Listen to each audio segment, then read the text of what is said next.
Thank you, Greg. So I would like to quickly let you know that please, if you have any questions, please type in the chat box. And if you need closed captioning, please turn that on your end. We will have a 10-minute break every hour. So we may take a break at 3:10 p.m. Eastern time in an hour from now. You can go to the bathroom, get coffee, whatever. And that's it. So let me get this over to Eileen. And let me make you co-host, Eileen. Something probably popped up on your end now. Where's it supposed to be at? Oh, okay. If nothing popped up, that's fine. Oh, good. Okay. And you should be able to share your screen now. I'm going to share the thing. Hold on here. I'm opening it up. Okay, there. Share. Let's see.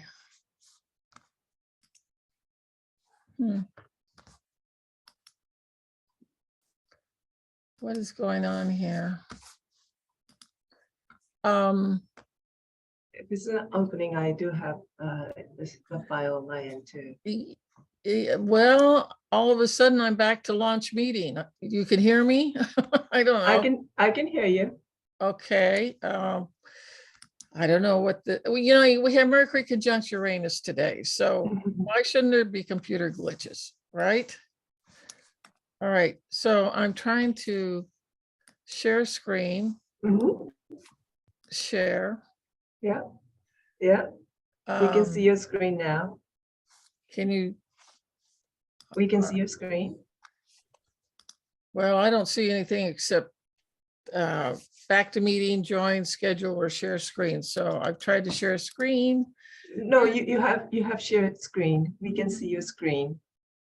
Now I need to see it myself so that I can read the things off of it, dear. You can minimize the browser. You can click on the yellow button in your browser. A yellow button in my browser? Yellow button in the upper left corner of your browser.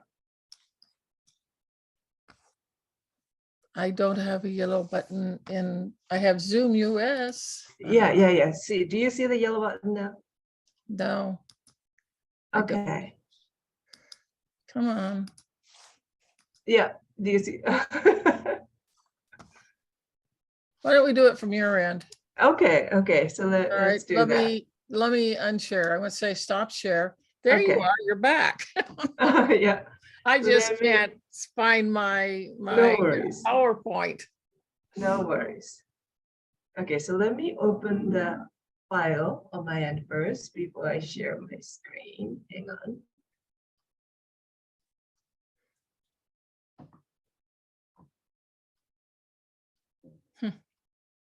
Weird. But Uranus.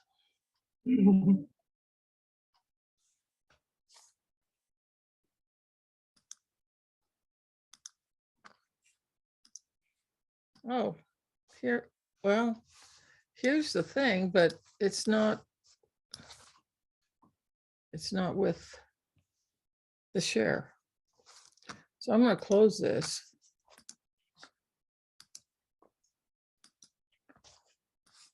How are you doing? Good. The file is opening. My computer is a little bit stressed. A little stressed? It's taking a little time. Hang on. Well, Mercury conjunct Uranus. Yeah, there's stress. Yeah. Okay. That's a given. So let me get back to Zoom so that I can share my screen now. Share. All right. Can you see my screen? Yes, I can. Okay, great. So let me get this in the presentation mode. Hang on.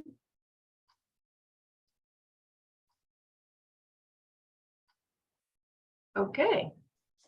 All right. can I see? Okay. All right. So when I want to change this, where am I going? You can tell me and I will change. Oh, You really? can just say next slide. All right. Well, okay. Hello, everybody. Welcome to Hades. Gonna be a hell of a day. Anyway, I thought there was a little humor to start off Hades because you know, we don't usually think about Taurus having very much to do with Uranus, but I saw this on my Facebook page and I just had to have it because I believe somebody probably cut and pasted the guy with the cell phone in there, but it still looks funny. So it's just a little happy thing compared to what we're going to be talking about here. So why don't we go to the next slide?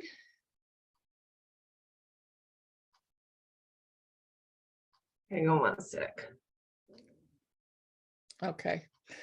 Since we're giving this PowerPoint as a PDF to everybody, I'm not going to read this poem, but the whole thing that Alfred Witte had to say about Hades was quote unquote dust to dust. And that was about it. And this Hades poem came up the day before I was really putting this PowerPoint together. And I thought it was very synchronistic. And it's a lovely poem and it's about dust being everywhere. And we all know what dust bunnies are. So I just thought it was rather synchronistic. It was probably a, you know, Hades smiling at us. So next slide, please. One sec.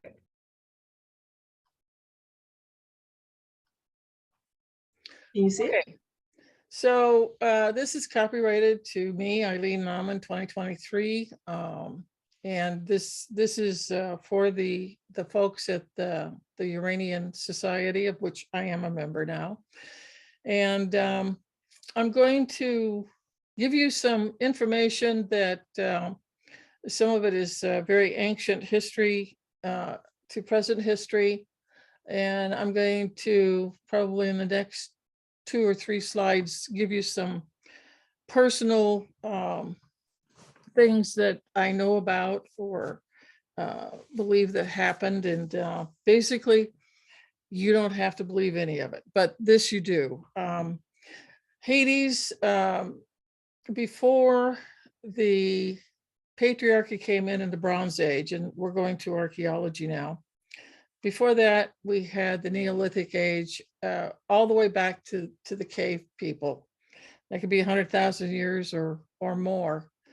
They've got bones from one of Spain's caves that is 450,000 years old of Cro-Magnons, I think. So before the Bronze Age, we had a very different society. We had a peaceful society. There was no war. Everybody worked together. And it takes a village, as somebody said. I think it was Hillary Clinton. She wrote a book on it. And that is true. It takes a village to help each other. So all of the myths that you probably read today, the Greek myths, the Roman myths, in particular, when the Bronze Age came in, the males decided that they wanted to be top dog, and they suppressed women and stopped allowing them to do anything but be barefoot and pregnant, basically. And so from there on, all of the myths that were before the Bronze Age had a matriarchal society of which men and women were equal. Men and women were respectful of one another. And a man or a woman could be a warrior, or it could be, you know, a shaman, it could be a farmer, whatever they wanted.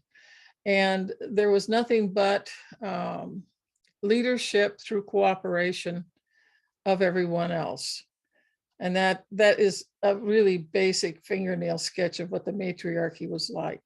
But when the patriarchy came in the Bronze Age, we had all of our myths and stories that came down changed by males who wanted to put the male as the top dog, and the goddesses became nothing more than for sex or for their beauty or for their birthing. And that was pretty much it. And they were subjected to being suppressed greatly and not really having too many important things to do. The males had all the important things.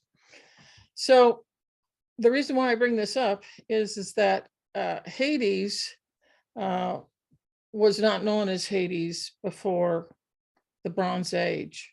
This is a male redescription and restorytelling. And before that, he was a shaman, and he had a wife. But if you look at after the Bronze Age myths about Hades, he went and stole Persephone, who was Ceres, the earth mother goddess, and stole her daughter and took her down to hell, which is where he lived. And she had to stay down there 6 months. And while she did, then everything on earth died. But when she came up in the spring, everything grew back and everything was green and you had food and so on. So, but the pre-Bronze Age Hades, for lack of a better name, was a shaman. And if you stop and look at what you know of the Greek myths about the river Styx and Cerberus, the three-headed dog who is there, and also the boatman who goes across the Styx to deliver the body or the what's left of the human being to hell, to Hades.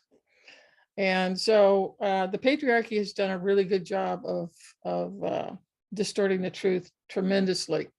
For me, and as I said before, there was no hell before the Bronze Age. So where I come from, the only hell I know of is daily work in body or incarnation, living here on Earth. And Earth, as far as I know and understand it, is a young soul planet. And it is young souls who have been created. And they come here to learn basically right from wrong, but they learn through doing, and they learn through their actions. And we can tell that. I mean, if you have a teenager around versus somebody that's in their late 20s or late 30s, you see a very big difference in the either the lack of maturity or some maturity, or finally having good maturity to do things a little differently. Your choices are different as it would be. So I have always seen Hades, even before Avita discovered Hades. I didn't like the fact that the Greek myths made Hades out to be a dastardly male. And I knew him as a shaman. And so when a spirit goes to die, they die a physical death, and it is Hades' job to move them onto the light, or sometimes it's called the Rainbow Bridge, or it's called by many other names. Not to punish them, as the patriarchy would have you believe that they're in hell and they're going to suffer gravely for the rest of eternity. And that is Hades' job to this day. He's not vengeful, he's not hateful or angry. His responsibilities is to move spirits forward in the process so that they can be in the light. The light is akin to, if you're a Christian, heaven, or if you're Muslim, heaven. Different belief systems have different ideas about that, but whatever the name is, the label is still the same thing. Is you're going to the light. And that's all that Hades does, day in and day out. Slide, please. Okay, so this is how I see Hades. When a soul goes and leaves the physical body, there are two light beings there with that person at all times. And they bring them up through what is called the tunnel of light. And I've seen plenty of people die physically. So I've seen how it goes because I'm clairvoyant. And basically, They come up through the tunnel of light. They go over to the fourth dimension, 4D, and you can kind of see that here on the left, the little graphic with the gold gates opening up to receive them. Okay, and the middle one looks more like what's happening day in and day out down here. There's lots of people dying. There's lots of people birthing.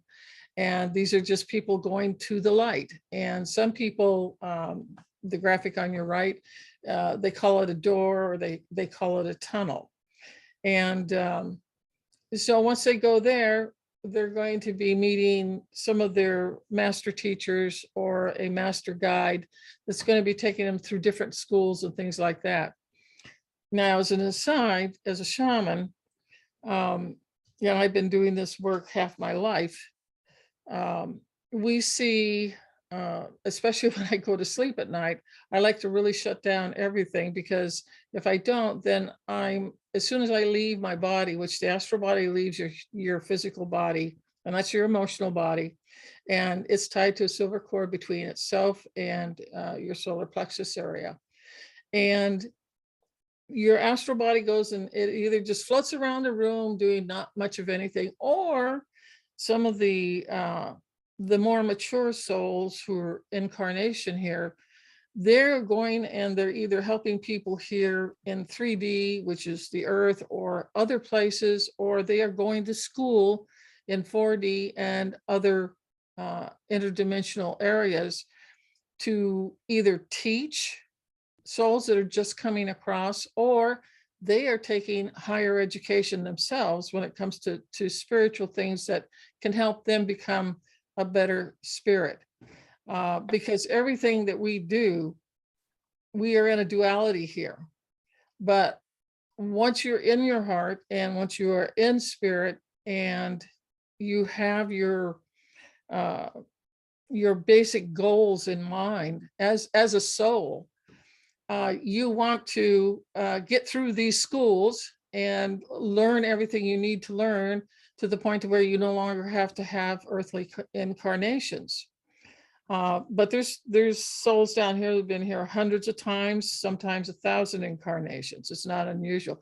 Remember, time does not exist outside of 3D, the third dimension. So this kind of gives you an idea of what Hades does. Hades helps them across. He is the guy that takes the boat across the Sty River and takes them over to the other land, which is not really hell. It's just simply the fourth dimension, where these souls are going for greater learning and resting and education for themselves.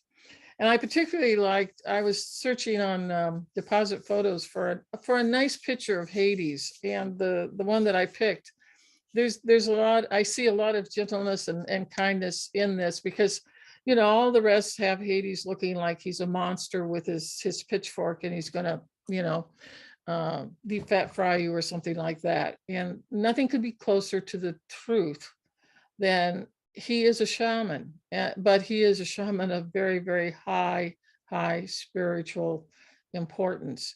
And so I just wanted to have you look at it from a different side, from my shamanic side, from what I have seen in my experience, and how I relate to Hades. Okay, next slide, please. Okay, this is personal information that I didn't give out before, because even astrologers think that some people are real kooks. I can tell you that my father used to talk to the star people telepathically. He used to, at night, come out and say, Buzz, that was my name. My nickname was Buzz. He'd say, Buzz, there's going to be a saucer coming up over here. And he would point to one of the main directions. And he said, and he would give me the time when they were going to do it. He even bought me a telescope so that I could see it, because I didn't believe him. And so we started doing that when I was about 15 years old. And sure enough, every time he said there was going to be a ship either come by, or a ship was going to draft water from a lake around us where we lived in Medford, Oregon. There's quite a few lakes around the area, the Rogue River. There went a ship going up until it disappeared, because I couldn't follow it anymore with my telescope because it was out of range of the lens. And so I began to understand that he really did know about them. And there's a whole lot more I could say about it, but that's getting off topic. So I'm just going to say that once upon a time in a land far, far away, star people from the Pleiades star system visited Earth and the massive island of Atlantis. And this was eons ago. They brought certain gifts with them that would enable the Earthling population to acquire greater spiritual knowledge in hopes that it would help them respond from their human hearts and minds to the greater love of the multiverse that surrounded all living things. Now, the humans that populated Earth were no stranger to coming and going of star people from different constellation systems. There were just some of them are Orion's Belt, Draco the Dragon, the Swan constellation, Cygnus, the Southern Cross. Also different stars such as Sirius, as well as many others. And there were different star groups who assisted human beings and taught them how to grow into responsible adults who would agree to walk a path of the heart, which was peace, love, and light. And they came down here, they lived among the humans. They taught them how to grow things, agriculture. They worked with their own spiritual knowledge and passed it on to them. And each of the different star people who visited Earth brought a gift of immeasurable light to help them blossom and flourish as part of the community of life that lived upon this beautiful planet of ours. So the Pleiadians brought the gift of astrology. It was based upon their own astrology that they utilized, which is interdimensional. And the gift was akin to Walt Disney's The Sorcerer's Apprentice. I don't know if you've seen it, but if you haven't, you should. I hope it's out on YouTube. The Pleiadians recognized that if humans decided to draw upon the dark side of these 8 Uranian planets, the 8 stars that existed in the 4th dimension, then it would mean mass destruction of not only Atlantis, but everything that lived upon that island nation. And there were those in the Interdimensional Council that argued against giving it to the humans for that very reason. However, the rest of the star system bodies that were part of this council felt that humans were ready for this upgraded cosmic gift, and they hoped would be utilized from the heart, not the brain or the mental faculties. And if they did, peace, harmony, and oneness with all beings who lived on Earth would continue to uplift their spiritual path into a greater and greater light. Plus, it would speed up their own spiritual growth as to how long they would have to continue to have physical body, 3D bodies, incarnations. Next slide, please. Okay, so that's kind of the background. That's the do, you know, and you can take it for what it's worth. If you don't believe it, that's fine. Up to you. So let's get down to the brass tacks here. Hades is dust to dust, which is what Bitta called it. And I said the originators of the Uranian astrology created all the glyphs for all the 8 quote unquote sensitive points out in space. Some call them planets, although there is nothing to see in 3D. This is the type of astrology that was practiced by Atlantis, and those who utilized it were gifted with the sight or clairvoyance to see them, where these 8 stars lived in the 4D or 4th dimensional state. The Uranian astrology and 8 planets, sensitive points or TNPs, which is trans-Neptune planets, were a gift from the Pleiadian star people and given to those who lived in Atlantis. And when Atlantis sank, the system disappeared until just now in the 20th century, when it returned via Alfred Witte, German cook and soldier during World War I. And by the way, this graphic is a haboob. When we lived in Arizona, we always had them every summer down in Phoenix and Tucson. And it's just one big rolling dust cloud. And it's a doozy. Next slide, please. Okay. These are energies that cannot be seen in 3D, and consequently, many disbelieve that they exist. However, the creators who downloaded this information in the 20th century, the Germans, were able to create an ephemeris for them. So quote unquote, something energy-wise was quote unquote out there, seen or not. The glyphs reflected World War I, which is when this system of astrology was downloaded to Vita, who was connected with it through past incarnations in memory of being on Atlantis. It was brought back and recreated via World War I. And of course, we understand that war is hell, and that one of the 8 would mirror that responsibility. And in this case, it was Hades. It's the most maligned, and Admetus was the number 2 most maligned of the 8 planets. However, Vita experienced just the war side of a Hades. And this is why I'm putting on this webinar, is just to have you look at and consider the other sides of Hades that can also help us and that are of the light. So there are many more super important elements and facets to Hades. Let's explore them. Next slide, please. Okay, so let's go back to this symbol of dust, dust to dust. Vita wasn't wrong about that. But the way that Vita seen Hades used was during World War I, when I can't think of a war that was more horrible than that one. And you start looking at how the men and the animals suffered during that war. It's just incalculable from an emotional standpoint. So I wanted to look at the dust to dust from a different perspective. Dust is soil. It is earth. Hades is about breaking down the soil, and it's a fertile feat that no other planet can do. It creates a global network of mycelium, which grows beneath the surface, and it is a Hades phenomena, by the way. And it is the largest and most important plant net and network in the world. The scientists today will tell you that mycelium creates life for all of us on this planet. That's how important it is. And that is a Hades function. So here we see not the death side of Hades, but we see the life and the living side to it. Next slide, please. Literally, mycelium creates the net of life for all living things to exist. And it is beneath the soil, unseen and unknown to our disconnected human world. Fungi and the fruiting body, which is called mushrooms, are the outcome of a vibrant, healthy mycelium network.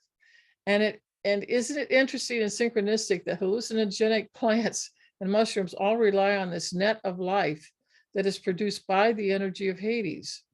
And as usual, Hades is unseen, but it doesn't mean it isn't at work on behalf of Mother Earth and all her relations, all of which are positive. And these are different types of mushrooms that you can see here. I raise my own mushrooms, and I really enjoy working with mycelium. Next slide, please. Okay, are you connected or disconnected? In our present day society, billions of people are disconnected from Mother Earth and nature. And by disconnection, I'm going to move into the energy and the spiritual part here. At one time, all humans, when they were born, had an energy umbilical cord that was between them and Mother Earth. Nowadays, thanks to the way the world and the humans have decided this place should go, probably, I would say, 80% of the population is disconnected from Mother Earth. And Mother Earth loves her children. She loves all her children. And this goes back to almost every indigenous way of looking at it around the world, that as her child, she loves us.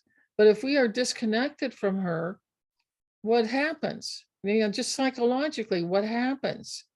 You don't feel loved. You don't feel cared for. You don't feel connected. You don't feel safe. So when you are disconnected from the Mother Earth through this energy umbilical cord, this has led us into addiction, insanity, loss of self, and a high suicide rate among all ages. That murdering children and adults with an AR-15 is okay to the patriarchy. That greed is good. Compassion is out. But control for women of all colors, including white, of you and your body are no longer sacred and owned by just you. Now the Republicans and the fanatical religious wingnuts wanting to enslave us, the women. Many people are disconnected, and this is just one side of Hades.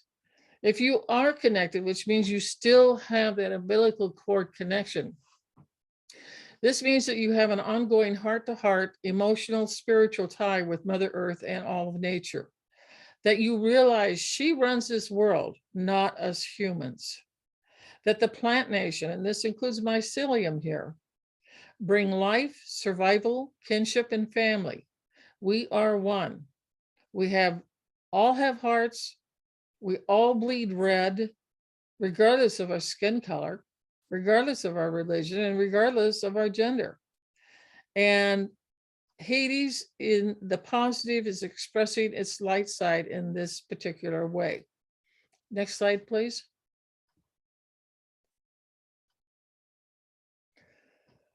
Hades rules anything underground.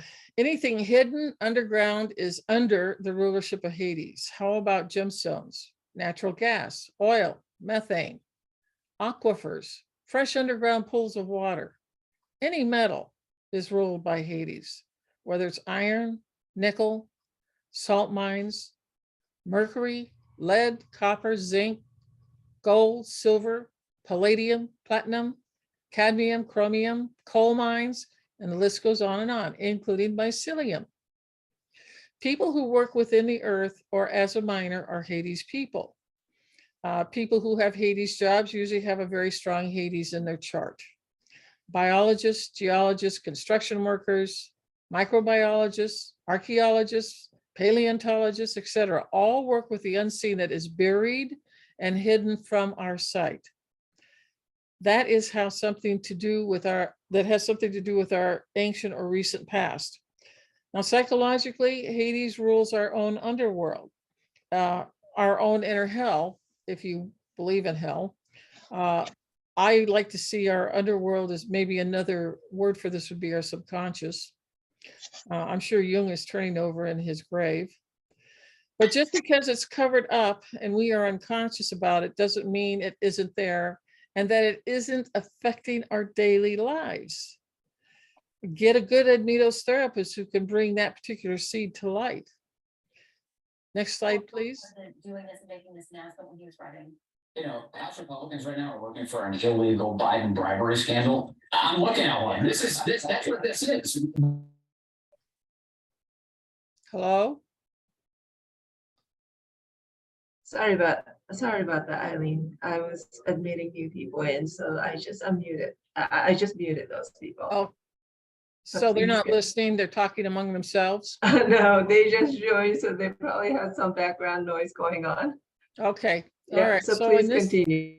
All right, in this slide, Hades is not all dark and no light. On the contrary, 2 of the 8 Uranian planets are considered good and are seen, and these 2 are seen as bad, Hades and Admetos. If you visualize a ruler hovering horizontally in front of your eyes, on the very left side of it is dark, on the right side is light. In the middle of the ruler is the balance between light and dark. It's a big gray area. Change the slide, please. The cosmic law states that there will always be dark and light. When you mix white with black, you get the color gray. No matter our karma, we all have dark parts on that side of the ruler. And our dharma has light parts on the right side of our ruler. Every planet, asteroid, fixed star, luminary, and sensitive point out in space has both attributes. Jupiter and Venus aren't always good. Saturn and Pluto aren't always the villains either. You have to broaden your concept and you will be in the gray area, which is much more than the light and dark on that ruler. We all live in the gray zone of our planets. None of us are heroines and heroes or villains. We are all working to be and do the best we can, regardless of our warts. None of us are perfect. We are all the walking wounded. Next slide.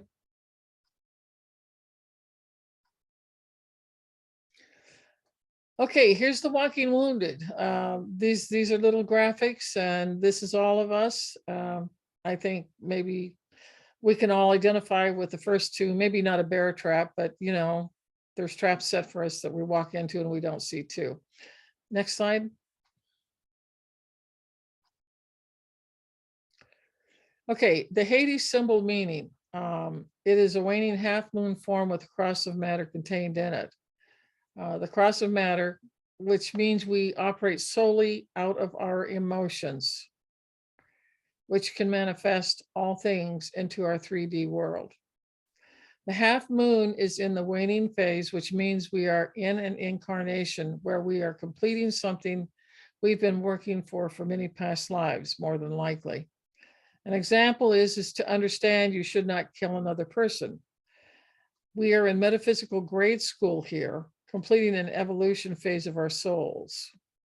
With Hades, it is usually the quote unquote coal in the sock time, or what is left to work through and dissolve and move toward the light and healing ourselves, as well as learning the cosmic law lessons and taking it to heart. The waning moon opens to the right, and it means that we are receiving and absorbing this particular energy or vibration into our being at an emotional level. From a Jungian perspective, it is our male or masculine side or animus energy. And it is about taking action, creating physical manifestation, and making changes emotionally within ourselves in this incarnation in our 3D world.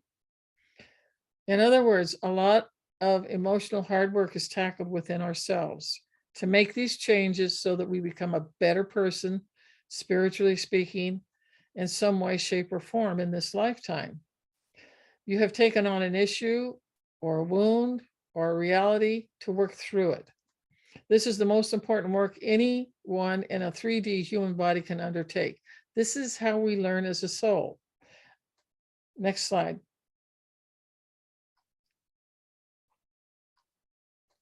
The moon crescent is reminding us of our emotions and can ultimately bring us into harmony or throw us into disharmony, which means our health will suffer, possibly creating dis-ease in us and create a death, quote unquote, on a spiritual, mental, emotional, or physical level we no longer need. If we don't work constructively with an emotional issue, then Hades, and by the way, this is the saying that I created for Hades, to make a breakdown, to make a breakthrough. You have to break down in some way on some level or more than one level to make a breakthrough. And Hades is the planet that will employ this. And by this tried and true method, we move from hell to the upper world of light in our 3D world, refashioning, reshaping, and upgrading our emotions in some way that is more positive than before. So it's really, really important to look at Hades as it progresses into your life, especially in the 90-degree dial. That's 90 years, a degree for each year. And your natal Hades sits somewhere on that 90-degree dial chart, and it's going to progress and go around, and it's going to so-called conjunct each of your natal planets, whether they're the known 9 or the luminary of the sun and the moon, or it's other Uranian planets, or maybe you like asteroids or fixed stars or whatever. Hades is going to go to them, and when it conjuncts in the 90-degree dial with a natal planet, this is where you're going to find out where you're at with yourself. Let's say it conjuncts your moon. Progress Hades conjuncts your moon. Well, if you've been doing your work with yourself, and believe me, you have to be self-aware to do this. You cannot be asleep. You cannot be mindful of how you affect other people, or that your words or your actions or what you say affects other people.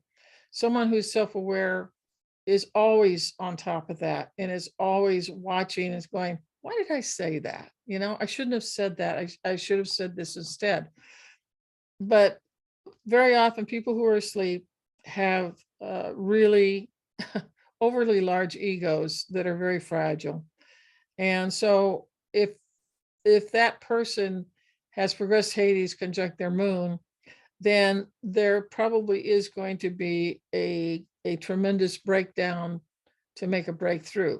It could be that maybe the person loses someone they love, okay? Because that puts you into the, to me, this is personally speaking, if someone dies that you love, there is a tremendous amount of grief and cleanup within ourselves that can go on for years. But Hades is the one that triggers this type of an event. Now, on the other hand, let's say you have progressed Hades going over your natal moon and you're a self-aware person, you're aware of your foibles, you're aware that you're not the most patient person in the world.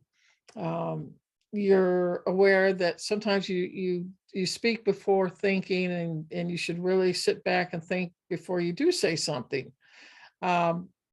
Then Hades is going to be a mild teacher to you, if at all. So where you can take Hades and you can go back to your own charts in a 90-degree dial and see where Hades conjuncted one of your natal planets, and ask yourself at that time what was going on in your life, and where you are doing cleanup or where you are progressing toward the light. It's not going to hammer you.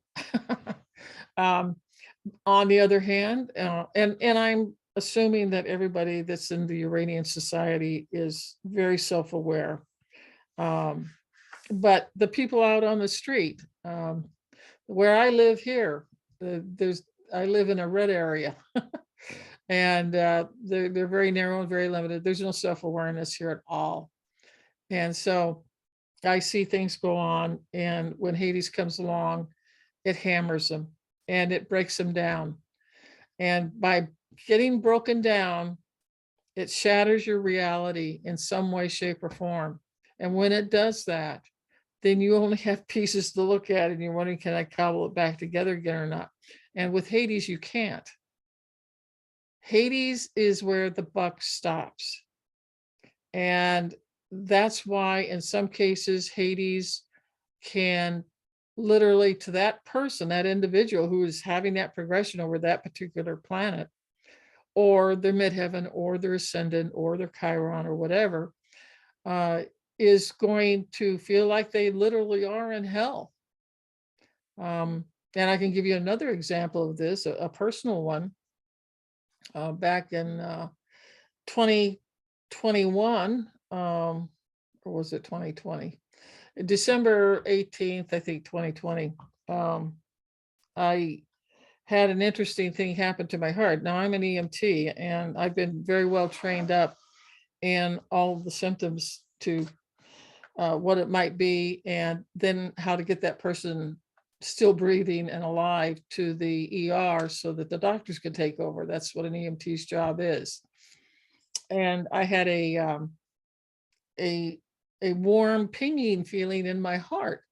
And I had just eaten dinner. It was at 6:30 at night on a Saturday. And this is when we lived in Cottonwood, Arizona. And when it pinged, I saw a gold thread of light come up and strike my third eye. And then as the eye opened, I saw this beautiful glimmering gold picture vision show up. And I could see the living room where I was at. I could see the kitchen that was further down. I could see through it. And I was looking at that going, am I going to die? That was the first thought was, well, I guess it's my time to go, because they're showing me this beautiful vision. And where it was at was in a national park that's a very, very strong favorite of mine, and a particular flower valley where I love to go just to be with the flowers. And I thought, well, I guess it's my time to go. And I sat there and I'm going, okay, I felt this strange thing in my heart. But I don't have any outward physical reaction to it that would tell me that I'm having a heart attack. And at that time, and then I remembered that I had looked at my 90-degree dial chart. I had progressed it back in probably January of that year, I saw progress Hades coming up on my natal Neptune. And this is one that you really want to be careful with, because death and dying often happen with this combination. If you're ready to go, if you're not going to die. So I thought, okay. So I went and got my oximeter, and I went and got my blood pressure cuff, and I called a friend who's a naturopathic doctor, and my systolic and diastolic pressure, blood pressure, the diastolic was going down. It's usually 90. It was down to 70. And I called my friend and I said, this is what's going on. And she's clairvoyant, so I could tell her the whole story, not half of it. And I said, I got a problem here. And I said, if this thing doesn't start going back up to 90, which is where it should have been, but by the time I got my blood pressure cuff on, it was 70. 60 is your cutoff point, okay? Just between us, it's an EMT thing. When it goes to 60, you're in trouble. You better be calling 911. And so we sat there and waited, and we had to wait for about 10 minutes, and it hit 60. So I said, well, I'm going to call the EMTs, because I knew the guys at the local firehouse. So I told Dave, I said, hey, I said, something's going on with my heart. I'm not sure what. I said, I'm going to just call 911. I'm going to call the local fire department. I didn't want to upset him. Okay. I just did it. Oh, by the way, no drama, no nothing. So when they got there, these guys, the paramedic was there. I told him, I said, bring the paramedic. I said, I'm going to need an EKG. And so they did. And they take me all up. And about 5 minutes later, he says, you have a 3rd-degree heart block. I said, fuck. And everybody laughed. And he says, yeah, you're fucked. He says, we're going now. And so they slapped me into the gurney, and off we went. And I said, I don't want any sirens or anything like that. I said, just, the hospital was 10 minutes away. So they said, fine. So a 3rd-degree heart block, basically what it means is that there is no electrical impulse from the 2 substations that are in the right side of your heart. The AV and the SV nodes are what they're called. There is no electrical impulse going to make the heart contract, because it sends an electrical signal to make the heart contract. And when the heart contracts, the blood gets pushed through the body. Well, half of mine wasn't working now. And I was sitting there thinking, well, gee, I've been struck twice by lightning in my life, at age 9 and at age 13. And the second one really nailed me. And my head hasn't been right ever since. But it also, the lightning bolt going through your body is going to affect the SV and the AV nodes in the right side of your ventricle of your heart. So long story short, I had to wait. They said, yeah, you got a 3rd-degree heart block, you need a pacemaker. And gee, it's Christmas and we don't have any doctors here that can put in a pacemaker. And I said, well, what about up to Flagstaff, which was 50 miles away? And so they called up there and they said, well, we're going to have someone coming back on Sunday. This was Friday night. Now, I got to tell you that my eventual dystolic was between 35 and 40. Okay. And normally at that level, the person is unconscious. And nobody could figure out why I was conscious and I was talking and I was 100% in my body and I knew exactly what I was talking about and being able to communicate it to my heart team, as they called themselves, who were watching and waiting for me to suddenly go unconscious. Well, I never did. And I told Dave, I said, hey, they found this. I got to go up and get a pacemaker. It's no big deal. I said, just take care of the dog, take care of yourself. I'll be in touch. That's what we did.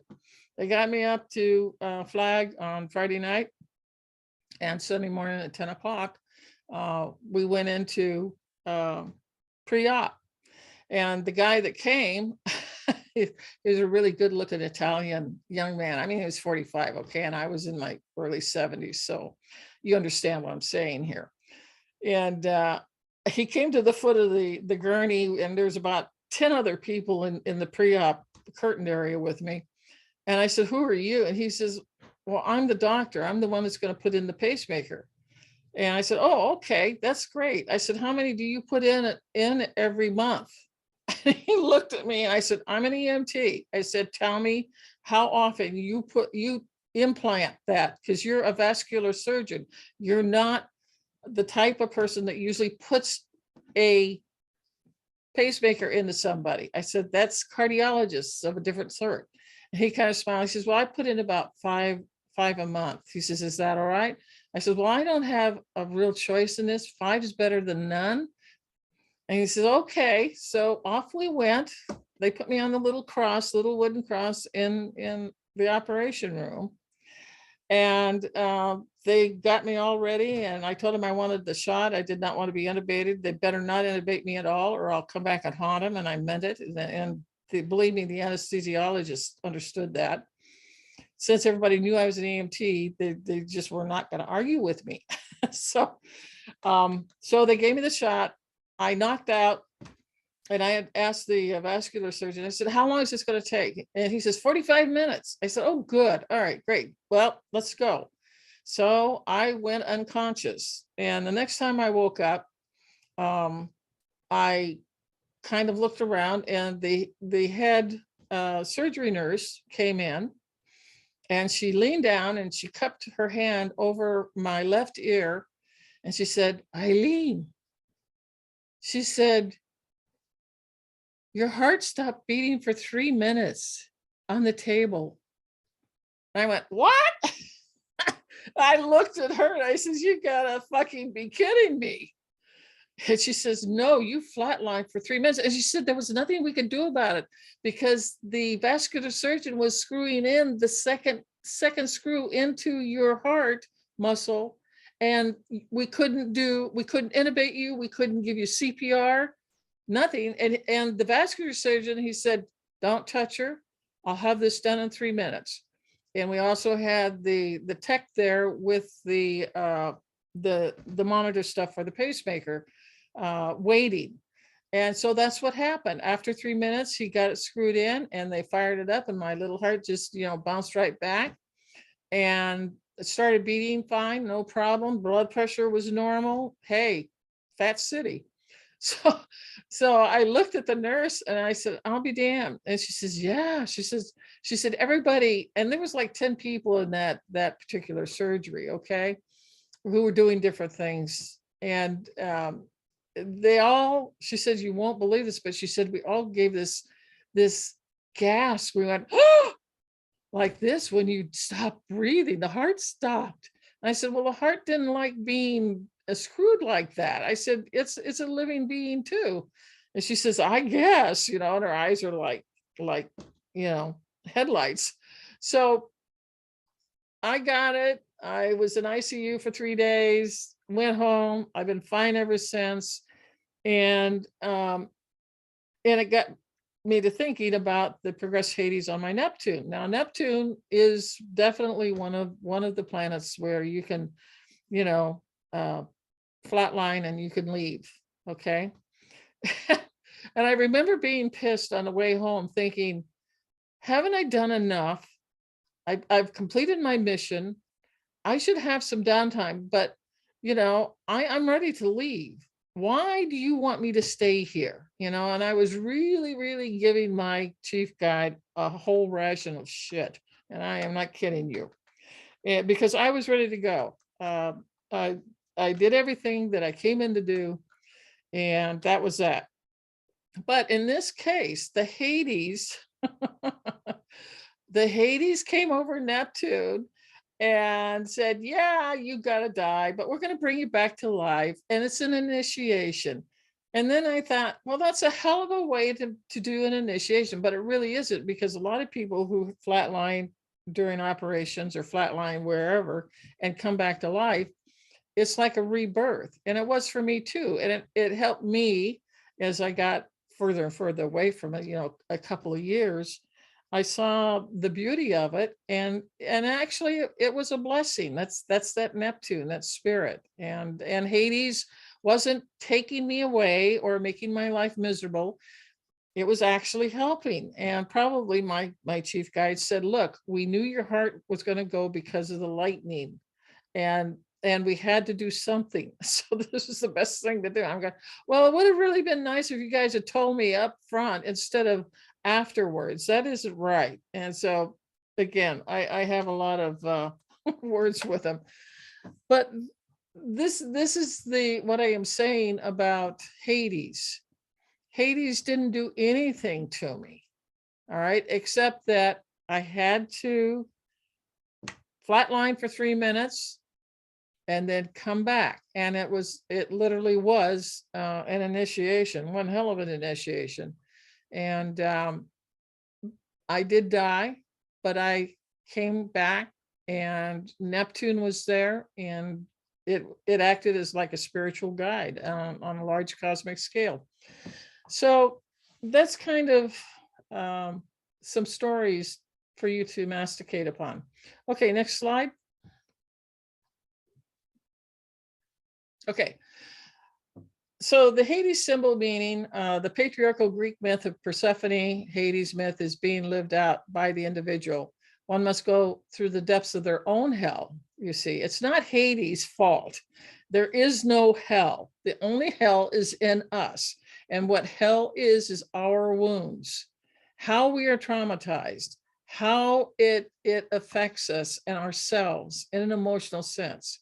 So it's your wounds. You can be destroyed by it. You can work through the wounds or the trauma that we take on in a given incarnation. That's what we're down here, is to learn and to be educated. And unfortunately, the only way we learn at this stage is by, getting into the muck. And it's always the hell. So it just depends upon what your hell is. And if we work to heal ourselves, we are rewarded by resurrection and rebirth. And that's Hades too. And finally, we emerge from so-called hell into the outer world, which is Persephone, which is spring and life and beauty and food above ground, to the life of fruitfulness, fertility on all levels, not necessarily being a broodmare, and gaining higher spiritual evolution and knowledge as a result. Next slide, please. Okay. So Hades' way of working with us, I call it pruning time. I got pruned on the operation table.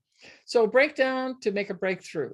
And throughout an incarnation, we are unconsciously or consciously working on the 4 levels of the self as a human being in 3D. It is the spiritual, the mental, the emotional, and the physical levels. One or more of these must break down and return dust to dust, to be removed, to be dissolved, okay? So that new growth and new, more positive light and awareness can grow and take place in us. Now, Hades does an interesting thing, and I got to, see it right from the get-go. I didn't have anything to be removed, but I had what I call coal in my sock. What happened is that when I had the flatlining, Hades was able to dissolve it, and I'm free of it now. So, and plus it was an initiation, so they just kind of lumped everything together, I guess. But we all are in this cycle, and Hades is part of that cycle. And you cannot escape Hades. You can escape any other planet, but you cannot escape Hades. Hades will not listen to your whining or your reasons or your presumptiveness or your ego or anything. Pluto is the lower octave of Hades. Pluto creates transformation, but Hades basically is the beat cop with his hand out there saying, you go no further until you respond and react and work with this element of yourself.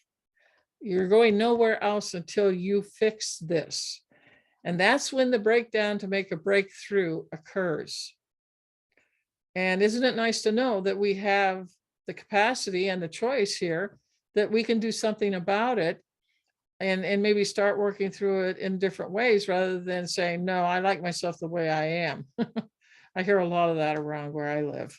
I ain't going to change anything in myself. Okay, fine. I'll see another 100 incarnations. Okay, so next slide.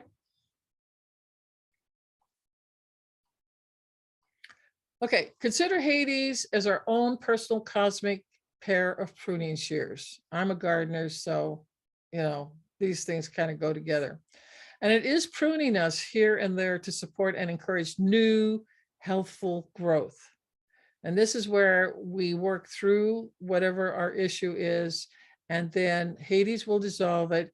And then the new growth is allowed to come into us because we finally have room for it instead of this wound that's taking up 40% of our lifetime is now dissolved because you've worked on it in different ways. And there's many tools for healing. So that the thing is that when you get the new healthy growth, it's like celebration day. Now, no one said working with Hades was going to be painless, okay? And a person will have to die a death on some or all levels of the self during every lifetime, everyone's lifetime, in one way or another. You may die in a dream, okay? Or you may die in an astral travel. It doesn't necessarily you're going to physically die, but there is an emotional death. There's a spiritual death. That means the death of an old attitude, which is mental, the death of an old emotional behavioral pattern, that's emotional, the death of a religious or philosophical belief, that is our spirit, or the death of a system or organ, which is physical. So we can make that aha moment and get on with our lives toward the light instead of remaining in the darkness, which is, I call that the shadow, which is, we have to give Carl Jung credit for that. So this is Hades' job with all of us. And so I've put down two graphics here. One on the left is a beautiful, star-laden universe, okay? This, to me, this is spirit. This is the beauty. And over on the right, of course, here's the pruning shears. And we are going to work on our physical body in this lifetime to make it better than when we came in, or that we completed our plan for ourselves for this lifetime and learned the lesson.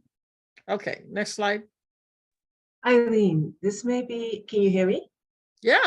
Okay, this may be a good point to take that 10-minute break if you. Good, let's do it. Yeah, okay, great. Let's take a 10-minute break. Yes, so everybody, please come back in 10 minutes. And so that will be, so we're going to restart at 3:25 p.m. Eastern time.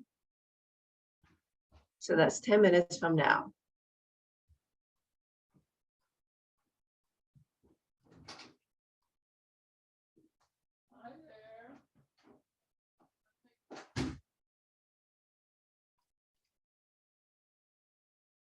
All right, Eileen, please continue. Okay, so can I have the next slide, please? Okay, so death and dying, I know isn't anybody's favorite topic, but when you talk about Hades and you talk about Neptune and Uranus and Pluto and Admetos and Poseidon, they're all involved very intrinsically with death. So, and so are the others in different ways, but we're not getting into that today. So as far as I can tell, humanity's greatest fear is dying. Hades will confront us on this time and again in large and small ways. A mystic person is not afraid of death because they understand it's like leaving a 3D room, opening the door and moving into a 4D room. We never, from a soul perspective, ever die. This is a 3D phenomenon. Only the physical body deteriorates and dies, but so will the personality of that incarnation. Otherwise, we're intact and continuing to move forward toward our perfection. Next slide.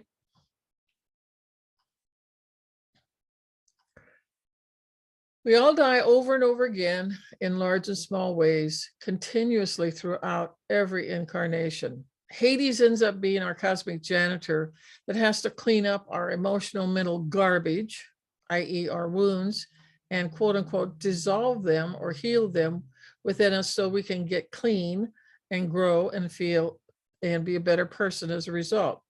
Hades brings help to us. And so I have two graphics here. The sign on the left says, which one are you going to choose, new life or old life? And then, of course, the graphic on the right is janitors cleaning up the garbage. And I thought that that was appropriate for this one. Next slide, please. Okay, so Hades and crisis windows of dying. I'm going to share a bit of professional advanced medical astrology information. There's 5 to 7 windows in a person's life when a soul decides whether or not to stay or leave. And by leaving, I'm saying physically die. Their third dimensional lifetime and incarnation. Each person who incarnates has decisions to make as to when to quote unquote pull the plug and leave the 3D existence. No medical astrologer, indeed no astrologer, can predict when that will happen. With my method, we can tell when a person has a quote unquote crisis window coming up and the planets involved natally as well as progressed. You're not going to die on a transit, okay? Period. What's going to kill you is the progression, period. You can die from a progression. This includes NDEs, near-death experiences where we die and we come back. I call these crisis windows because something of importance happens when certain signatures that contain the known 9 plus the luminaries with the 8 Uranian planets line up. I never discuss these signatures with clients because it scares most people who are fearful of dying anyway. I will see these windows in their progress chart, and we'll talk about it and figure out what we want to do with it. Next slide. Okay, so here's Hades and medical implications that I have seen over the last 40 years. First of all, dust to dust. This is the slow but inevitable breakdown of our flesh, red and white blood cells, a system or an organ in our body that we will eventually deteriorate and we will die from. Secondly, deformity, and you can take this on any level. There's deformity of the mind, twisted attitudes, for example, such as racism, etc. Emotionally, usually via trauma, there's an emotional distortion or deformity. Then there's mental illness, same thing, or physical deformity of a body, such as a club foot, or another body part that's malformed, say like a cleft palate in the mouth. Third, Hades rules over slow deteriorating diseases, such as HIV/AIDS, cancer, diabetes, arthritis, lupus, chronic fatigue syndrome, osteoporosis, MS. It is a disease that slowly dissolves one or more of our systems and or our organ or organs. Another one is gangrene.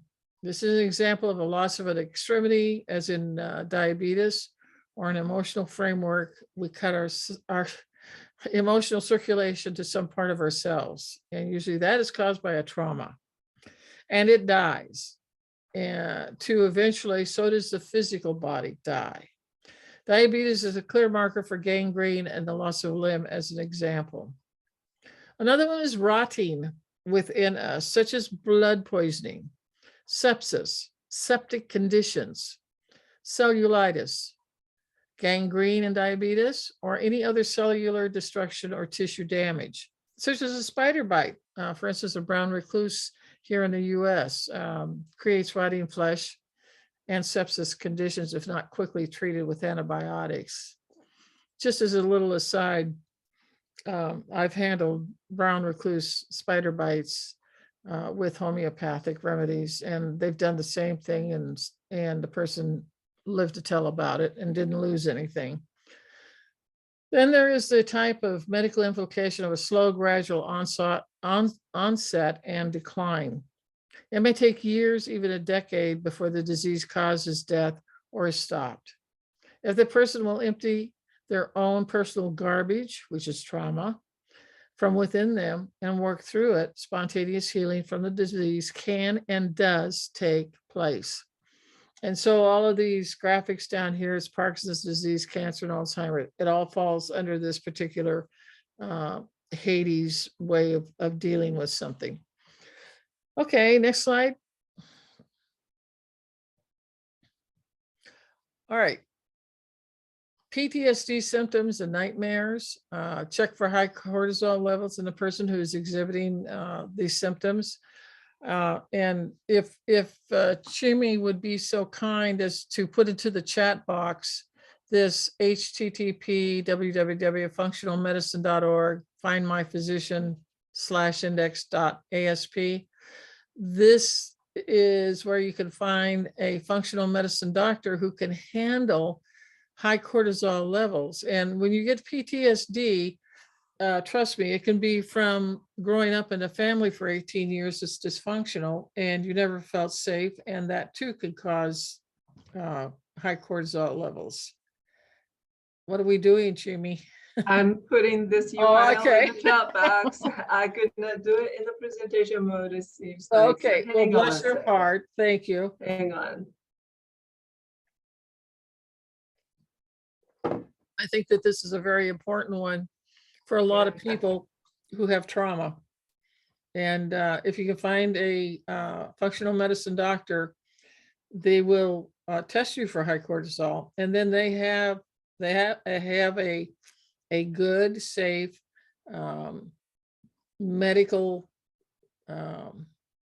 substance that can lower high cortisol levels. And I took it, in 3 days, all my high cortisol level symptoms are gone. It's amazing. Okay, so if you do go to a functional medicine doctor, you're going to ask for an adaptogene, which is what I just discussed, that is utilized to return cortisol levels to near normal or normal. My cortisols were so high. The woman doctor I went to was a functional medicine doctor in Flagstaff, Arizona. My cortisol levels were so high. She looked at me and she says, "I don't think we can help you." And I said, "What the hell are you talking about?" She said, "Your cortisol levels are the highest I have ever seen." And she said, "I don't think that our adaptogene can even begin to address it." I said, "Wait a minute. I paid good money. You're going to give me that adaptogene. Let's just see if it'll work, okay?" And she kind of smiled. She says, "Well, okay." She says, "I hope it does," but she says, "I don't think it will." Well, I took the medication for 3 days, and in 3 days, it was all gone. But what had happened after I took it for 2 weeks, and then she stopped it because I felt really good. I never felt like this before. I didn't feel threatened. I felt safe. I felt good. And so about 30 days after that, she retook my blood levels. And what it showed is that the cortisol levels were still not normal, but they were way down. And they were from where they were to where they went, to me, was like being handed, instead of always feeling like I'm in a war zone, to peace. And that felt so good. So this is something that I really want to hone in on for a lot of you who have any kind of trauma. Get to one of these doctors. If they can help me, they can help you. Okay. Okay, so another medical implication of Hades is mentally challenged individuals. Okay, this again is genetic. They come in this way, and they're working on a big piece of incarnation. I give these people who do this a lot of credit. I admire them and respect them. Grief is a root cause of disease. I see this a lot, and usually it happens later on. It can be the loss of a loved one, a pet, a divorce, a separation, the loss of a job, a move to another state or country. Grief is different for everybody, but grief can be the root cause of beginning of a dis-ease within us if we don't get the grief out and let it run its course. And by the way, this BS that grief only takes a year to get over with, that's baloney. There's people that grieve for 5 to 10 years afterwards. Leave them alone. At least they're grieving, and at least they're getting rid of it, and working through it, which is what we want to do. That's what Hades wants us to do, not hold on to it, suppress it, or repress it. Okay, another one is anger and rage, either towards self or others, or both. If turned inward on self, it becomes depression. Also, rheumatoid arthritis is a biggie. Autoimmune diseases are huge with suppressed or repressed anger and rage. If turned outward, it can be abusive towards a woman or a man, a spouse, partner, and or their children. And so this is one of the big wounds in families. It's usually the father that has the rage, although there are women who do too. Trauma suffered through an attack, a robbery, a rape, a dysfunctional family, all fall under Hades' purview. TBIs, traumatic brain injury. There's a new therapy to help called brainwave syncing. I have a good friend who has had 3 TBIs, don't ask. And he has been going to this Colorado Springs, Colorado clinic where they do brainwave syncing with him to get the brainwaves which were disrupted and messed up the electrical and magnetic resonance within the brain for that particular level, and getting them back together again. And I've seen some miraculous things happen with him. So I don't have that that URL, but I will give it to Chemi when we're done here today. And if you have someone who has had TBIs or any kind of brain injury, they didn't have to go to war to get it. Okay, they don't have to be a military vet. I mean, you can stumble and you can, hit your head on a tree root and you can get a TBI. So it's any kind of traumatic brain injury.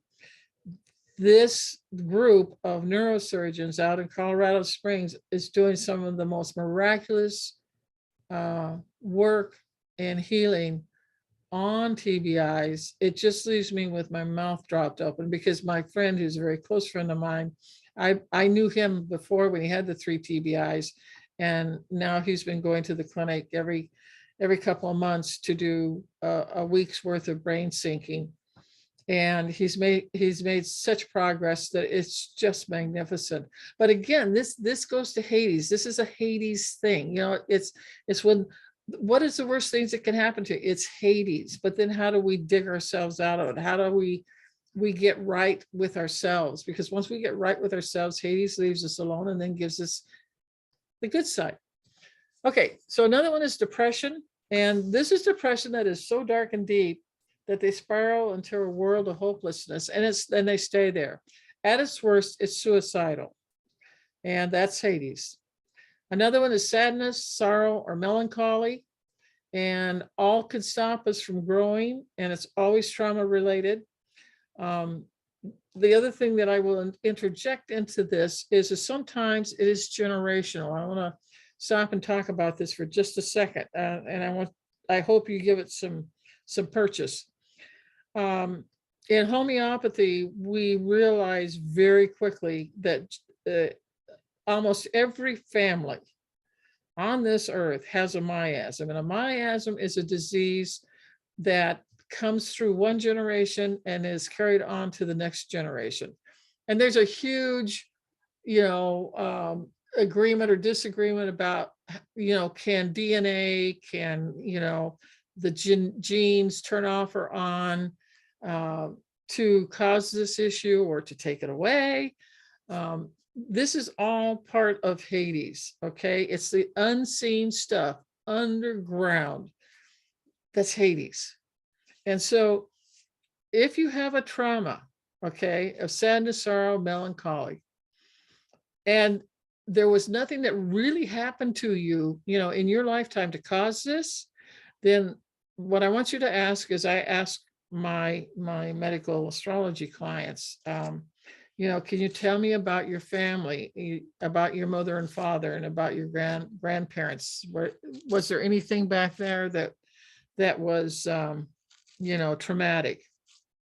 And the one that I always bring up on this one is that everyone understands the Holocaust and the 6 million Jews that were murdered by Hitler. I guarantee you, because I've taken care of too many of these people as a medical astrologer and worked with them, that even if they weren't in World War II, but it was their parents or grandparents that were, the depression, the terror, the trauma, the shock, all carry on like that miasm to the next generation.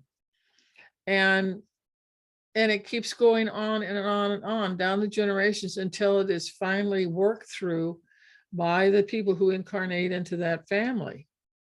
And it may not be the same ones, but if you have never had a trauma that's going to cause you sadness, sorrow, or melancholy, then you need to start looking in your family tree to find out what happened and when, because there's something there. And if you know what it is, then you can start working with it, because it's on a subconscious level of yourself.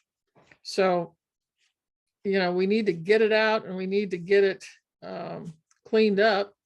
And then there's healing tools that can be used to help you.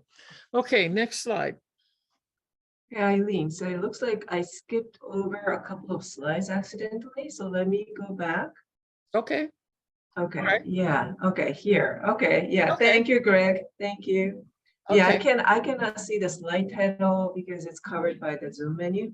So, but thank you, Greg. All right, go ahead. Okay, so this is medical implications too. Mercury is conjunct Uranus. What do you expect, right? It's not going to go, like we think it is. Okay, another one is anorexia and bulimia. They're both self-hating, internalized, hidden diseases. This is Hades again. It isn't seen, it isn't noticed, but the person is either getting really, really skinny and isn't eating much, and that's the only thing that the parents or the spouse is seeing what's going on. Sociopathic behavior lives by no one's rules but their own, apart from society. They are disconnected. They are gangbangers bent on self-destruction of self and others. We got plenty of sociopathic individuals here. That's all I'll say. And that is a Hades model, if you ever saw one, and that really is hell. The problem is that sociopathic behavior always turns around and tries to wound and traumatize those that live with that individual. So therein lies part of the issues. Okay, murderers. In parentheses, I said, how do we murder ourselves? Of course, we have mass murders every day now, don't we? And we have serial killers. We have destruction of others, human, animal, and environment. The patriarchy is just killing everything and killing this earth. But we do murder ourselves in various different ways. And I'm naming a number of them here, and they all fall under the Hades. So we have poisoning of ourselves in some way on our spiritual, mental, emotional, or physical level. There's such a thing as toxic shame, which is emotional. And spiritual crisis. This could be sorcery that's used against you. The spirit sucks off you, etc. Rigid mindset, opinionated, projection on others that destroy us. We have terrorism and terrorists, eating or drinking food and water from a poison or toxic source. There's many ways we poison ourselves, and we need to look at all of these. Some of them we can handle, and some of them we can make a change on so that we're not going that route anymore. Okay, there's also food poisonings. Again, Hades, what you don't see can hurt you or kill you. Salmonella can cause death. And one thing I put in here, I said, always keep the homeopathic remedy arsenic amalgam 200C on your person. That'll stop it dead in its tracks, pardon the pun. And you know, you need to get to a homeopath nearest you, the National Center for Homeopathy. If you look that up on the internet, you'll get their URL, their website, and within their website is a directory of homeopaths, not only in the United States, but Canada, and you can find the closest one to you who can help you. All right, infection. Hades and infections go hand in hand. Staph aureus is just the perfect Hades model. It's the one that, you know, it destroys human flesh, and most antibiotics are useless to stop it. So that's what infections are. Poisonous animals and insect bites. You know, you get a poisonous snake bite, brown recluse spider, black widow, scorpion stings. I know when we lived in Arizona, we lived in central Arizona where they have the bark scorpion, and that's BARK. And it is the most deadly scorpion in Arizona and in the United States. And it lives in the bark of trees. So, you know, where we lived, there's lots of trees. And the first time Dave got stung by a bark scorpion, I gave him Lachesis muta, which is a poisonous snake from South America, venom, the 200C, and it stopped it immediately. So over the 28 years that we lived there, I mean, we've had bark scorpions in bed with us, stinging both of us. When you go out at night and you walk on the wooden floors to go to the bathroom, you step on one and it stings you. We've been stung by bark scorpions so many times, I can't even begin to tell you. That's all Hades. And they were all staying under our little hot tub, which is right next door to our bedroom. And at night, they're night types of insects, and that's when they're active, and that's when we would get bit. But the Lachesis always took care of it, and we never had to go get venom or anything like that. Didn't have to go to the emergency room. Okay, next slide. I think it's number 3, right?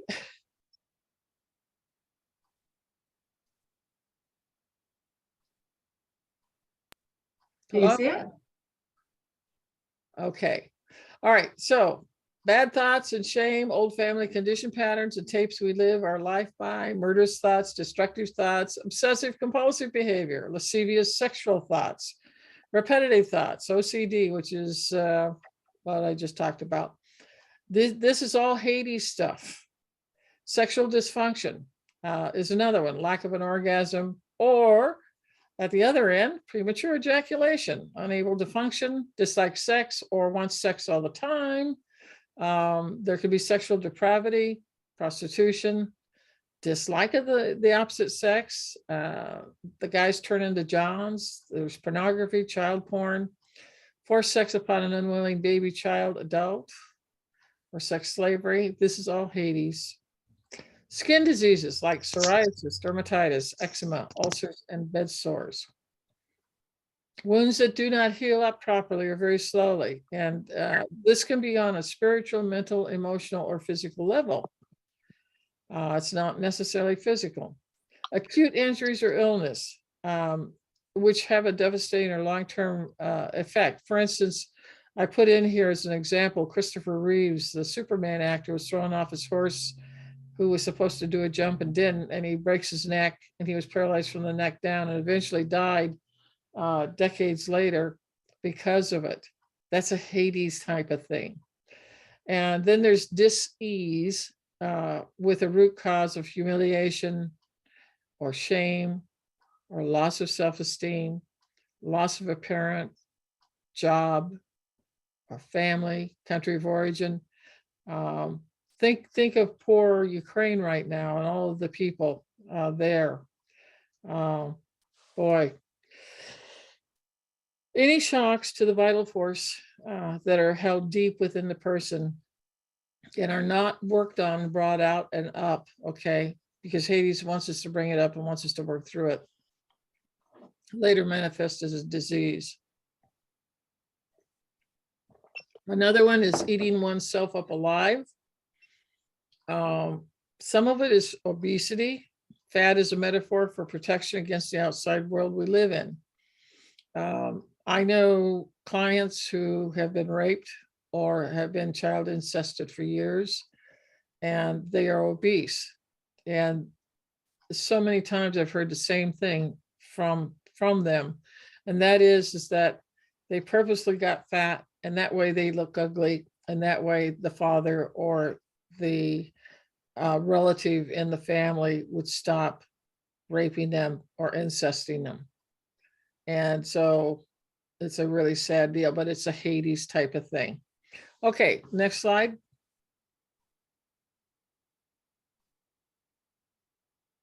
I've already talked about that. Okay.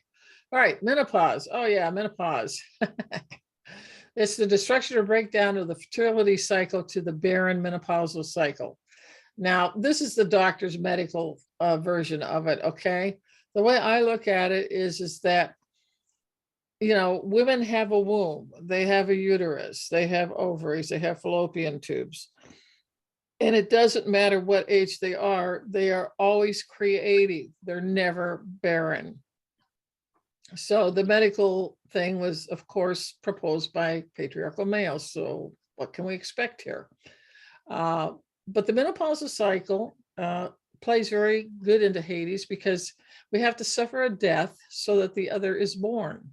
And so we go from being a mother and to the empty nest. But both of them are fertile. They're not, you know, there's no death, there's no dying here. It's just simply moving, you know, a cup from this side of the room to the other side of the room. But both cannot inhabit the woman's body at once. One must dissolve. They use die, but I say dissolve for the other to be birthed.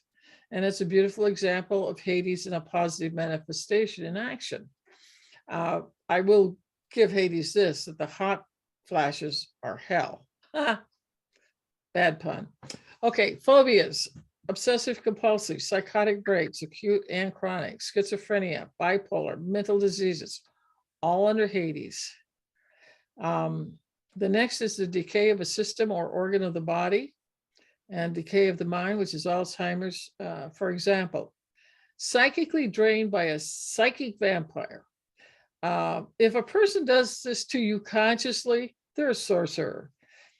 More than likely, they are not. These are people who are unconscious that they're sucking energy off of you because they're needy.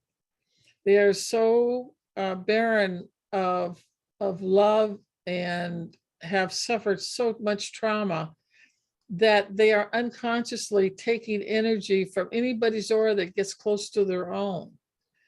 I've literally seen clairvoyantly like a gasoline hose coming out of a psychic vampire's aura and being implanted into the other person's aura, and you can see the energy being sucked out and brought into the psychic vampire's aura instead. Okay, spiritual diseases, which eventually will affect the mind, the emotions, and finally the physical body. One or more of the auric fields is involved, as are one or more of the chakras. The chakra can be shut down totally, it can be blocked, it can be destroyed, it can be hardened by trauma or past life reactions that they have yet to be worked through by the soul.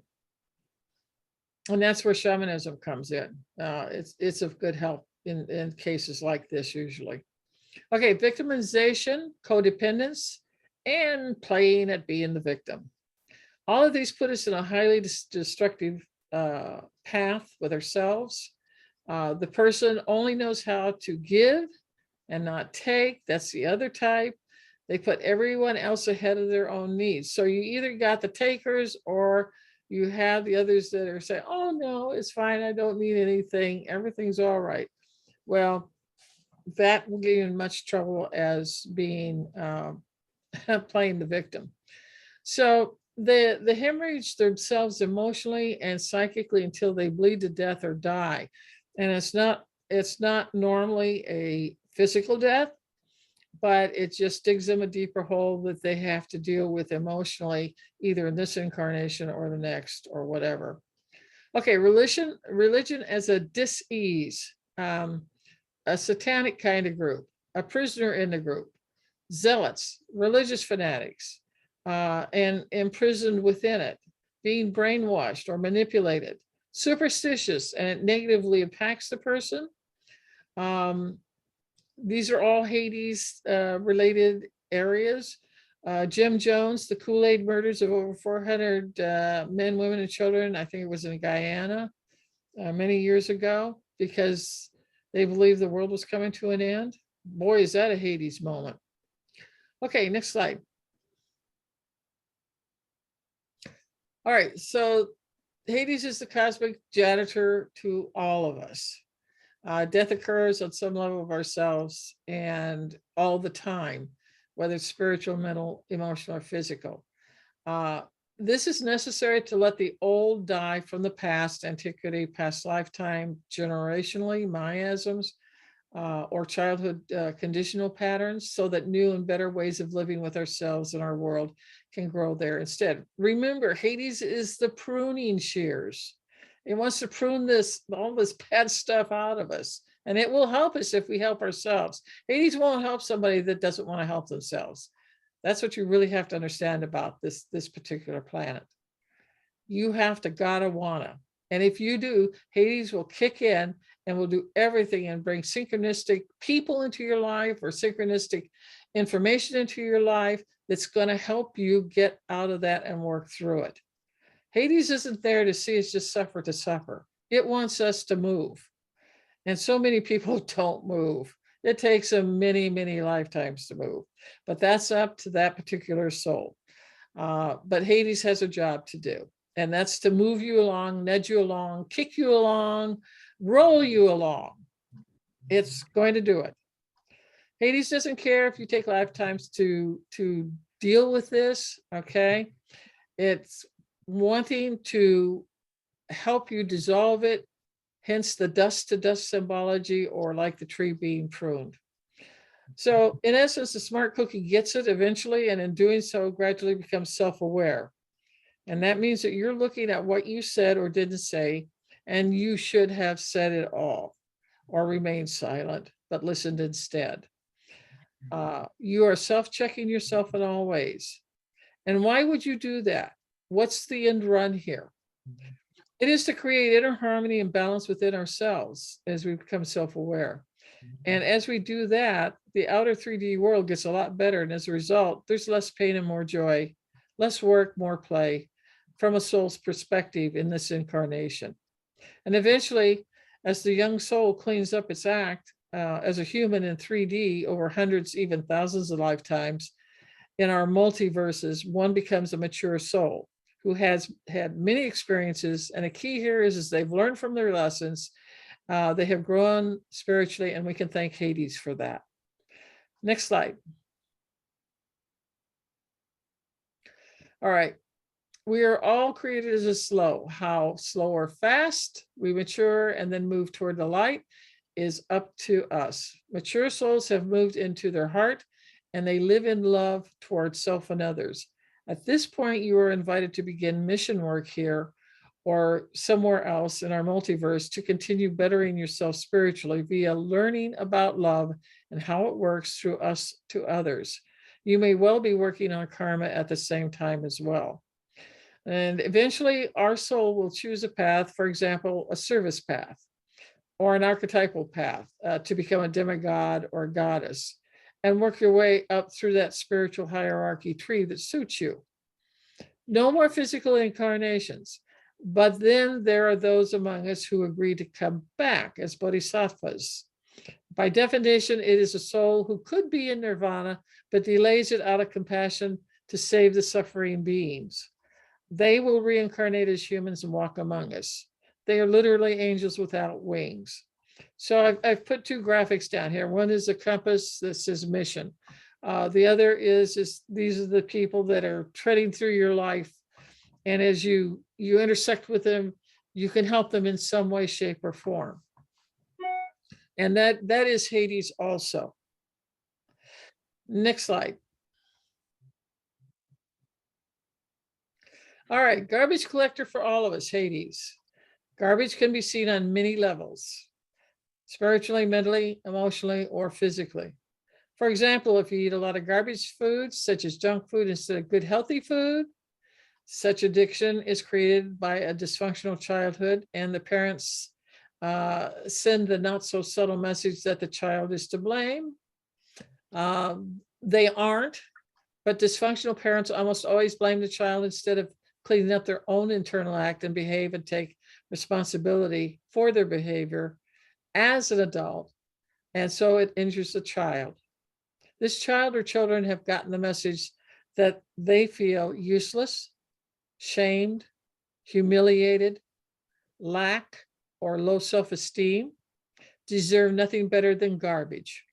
Their bodies show this eventually with nutrition, which is our vitamins and minerals for starters. Okay, our past is our biology. Carolyn Miss said that, and she's exactly right. And I'm sure Jung has said it too, maybe not in those words. If we don't change what is dysfunctional or traumatic from our past, it will eventually ruin our quality of life and possibly give us a disease. So we are forced, give us a disease by Hades. So we are forced to confront these issues buried in ourselves. And then Hades energy comes in to help us clean up our mess. And in the process, if we possess some self-awareness, realizing sometimes we aren't the cause or the reason of the wound, again, family generational miasm, family dysfunction, generation after generation, but we have to take responsibility for ourselves to clean out that wound, disinfect it, bind it up, and help it to heal for ourselves. You don't have to do it for the family, okay? That's their deal. You take care of yourself. Slide, please. All right, our fears are often the rudder to our ship of self. This one emotion can stop us from growing toward the light and the heart. And if we allow fear to stop us, overwhelm us, then we will die on some level of ourselves and we will, quote unquote, self-destruct over time. The list of fears is long. Fear of heights, animals, death, insanity. And it comes as a progression or transit of Hades to help you clean things up once and for all. And if you try, Hades will support you. If you don't, it will stand by and watch until you decide you are worthy of being healed. And then Hades will step in and assist. We all have a quote unquote buck stops here in our lives, and it is Hades. And we've run into many times. So we're all familiar with this. Hades, more than any planet I know, is that planet. It doesn't take no for an answer. You must do the work. That is why you incarnated, to be educated and to learn your lessons. Pluto, on the other hand, if you do some, it's the planet of transformation. Hades is it's a higher level. It's a higher octave of Pluto. And it's the one where the buck stops with you. Next slide. Okay, boy, is this true. Hades doesn't suffer stupidity and will step in. Stupidity, as I define it, is as in a person repeats the same mistake again and again and never learns from it. You know people like this. We all do. It is a no, cosmically speaking. How many lifetimes do you need to change this damaging habit? Okay, here's an example. The person projects their wounds on others or you instead of owning them and stop blaming others. They play the helpless victim. The bird with a broken ring routine, manipulation, gaslighting. A man or a woman married to an alcoholic in their first marriage, divorces, and then goes right back and marries another alcoholic. There's another example. Third one is addiction, a big one in our society. Use drugs as some sort of checkout or escape life in general due to trauma. There is no escape. And I really like the graphic on this one. It says wisdom or stupidity. You got a choice. And if you go after the wisdom, Hades will also support you totally. And if you go after stupidity, there's no one worse than Hades standing there watching you do it. And it isn't going to help you until you decide to stop what you're doing and get some help for yourself. Okay, next slide. All right, having some destructive cycle that gradually beats the woman or man back to dust because they don't get it and they can't see it or perceive it, or there's no self-awareness, or they see the pattern they are repeating. They are sleepwalking through their lives, and I call these people zombies. It's a zombie incarnation. They are not yet awake and certainly are not self-aware. Hades will take us to task for wounds, wanting to help us dissolve it and them so that you can move on to a better place on all levels during this lifetime. Hades' quote unquote job is to get us to see our garbage and will always help us clean it up if we get involved in it, because after all, we took on the wound in a given lifetime to learn how to work through it, heal it, and evolve because of it. That's the gift of Hades. No one said it wasn't hard, continuous work, because it is. But the rewards are incredible, and we will move toward the light as a result. And you'll have a happier life besides. Slide, please. Some Hades people will have, okay, this is the Hades types. So now we're moving on to what Hades people look like. Some Hades people will have a scruffy, dirty, unkempt look about them. They may have a moon-like face. I don't know if you've ever seen a concave face. I have. They're pretty rare, but that is a Hades moniker, if you will. Pay special attention if their face is concave or seems to be like a bowl and does not project outward like most faces. They're called moon faces or round faces. Okay, hoarders. You've heard of hoarders, right? Filth. They may not wash often, or they hate to bathe, or they don't mind wearing dirty clothes. They also hate water. Street people are Hades types. Beggars. A person who will wear the same clothes for 20 years until they are rags. They hate to throw away any old clothes.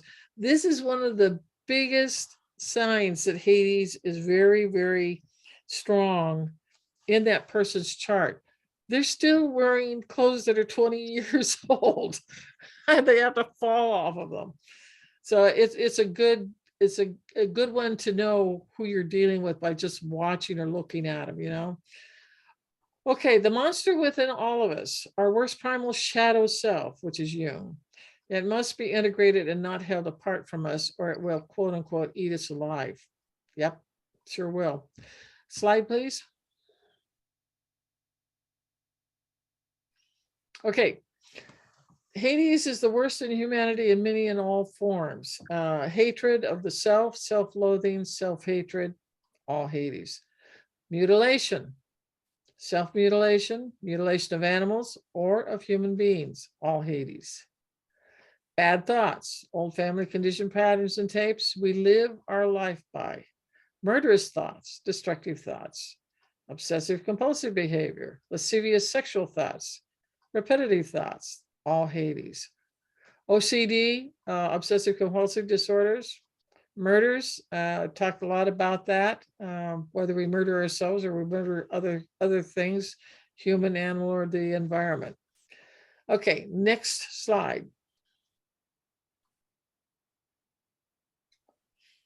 The worst in humanity in any and all forms. The military mindset of take no prisoners. They are in a destructive frame of mind of reality. Killing is okay. It means it's a means to an end. Authoritarian male rulers. This is all Hades ruled. Sexual predators, rapists, pedophiles, incest, sexual degradation of self or others, abusive and destructive toward others or self. Abuse in the past by someone toward you. They take the abuse out on you. Now they're carrying it forward. They're not trying to stop it, understand it, or realize that it hurts the other person. Okay, realistic about life in general. This is a more positive thing about Hades right here.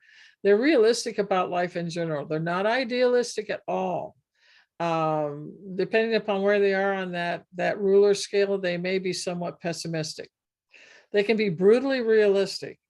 And at the negative end or the dark end, they're very pessimistic. There's no joy. There's deep depression, suicidal thoughts, fanatical types, domestic and international terrorism, militias, Taliban, ISIS, who destroy everything to replace it with something in their sick reality. That's Hades. The monster within all of us, Carl Jung's primal shadow self. It must be integrated and not held apart, or it will eat us alive. This is all Hades. Next slide. All right, the need for in-depth psychotherapy to dig out their own internal garbage that is festering within them, if you can afford it. There's a lot of what I call alternative medicine types of therapy that may not be as pricey, like for instance, coaching. People, I have a friend who is a coach, and she is working in the field of trauma to help with the trauma intervention. So look around and see what's out there. Also, metaphysical intervention helps, hands-on healing. If that is a spiritual tool that appeals to them, or a shamanic one, or other spiritual tools for intervention, Hades digs into a lot of different healing elements, and whatever appeals to you is what you should use, not have someone tell you, well, you got to do this or else. Hades is the loner who is disdained, bullied by the clique or classmates at a school or college. At the dark end of this, a loner, a mass shooter, murderer who gets even with those who bullied or hurt him. It's also about holding a grudge, getting revenge, and rage played out on others. Okay, slide, please. Okay, here's the different types of people who are Hades people, and you can tell them right off the bat usually. Positive Hades people are the salt of the earth. They are simple, direct, honest, humble, and without expanded ego. But they do have an ego. It is reined in and in balance. Everyday happenings with these people are their bread and butter. They don't need fancy parties, gourmet food. They don't know famous people. At best, they're easygoing lot, fashion-wise. They will wear the same old clothes forever. They are not into style or with the latest fashion. Old shoes are worn like old friends. Their clothes may be clean, but they won't be pressed. Their hair will be natural, not styled. They do not dress up. Wear old clothes until they can no longer wear them, and they always refer to them as good friends. Next slide, please.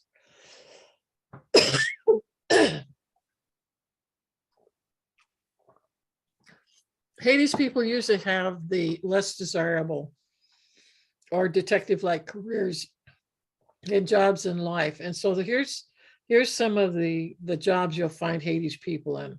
The undertaker, funeral director, grave digger, the military man or woman, the garbage pickup man, the sewage engineer, the therapist digging into other people's wounds, tunnel engineers, mining vocations, such as in a coal mine or salt mine, workers, anything underground.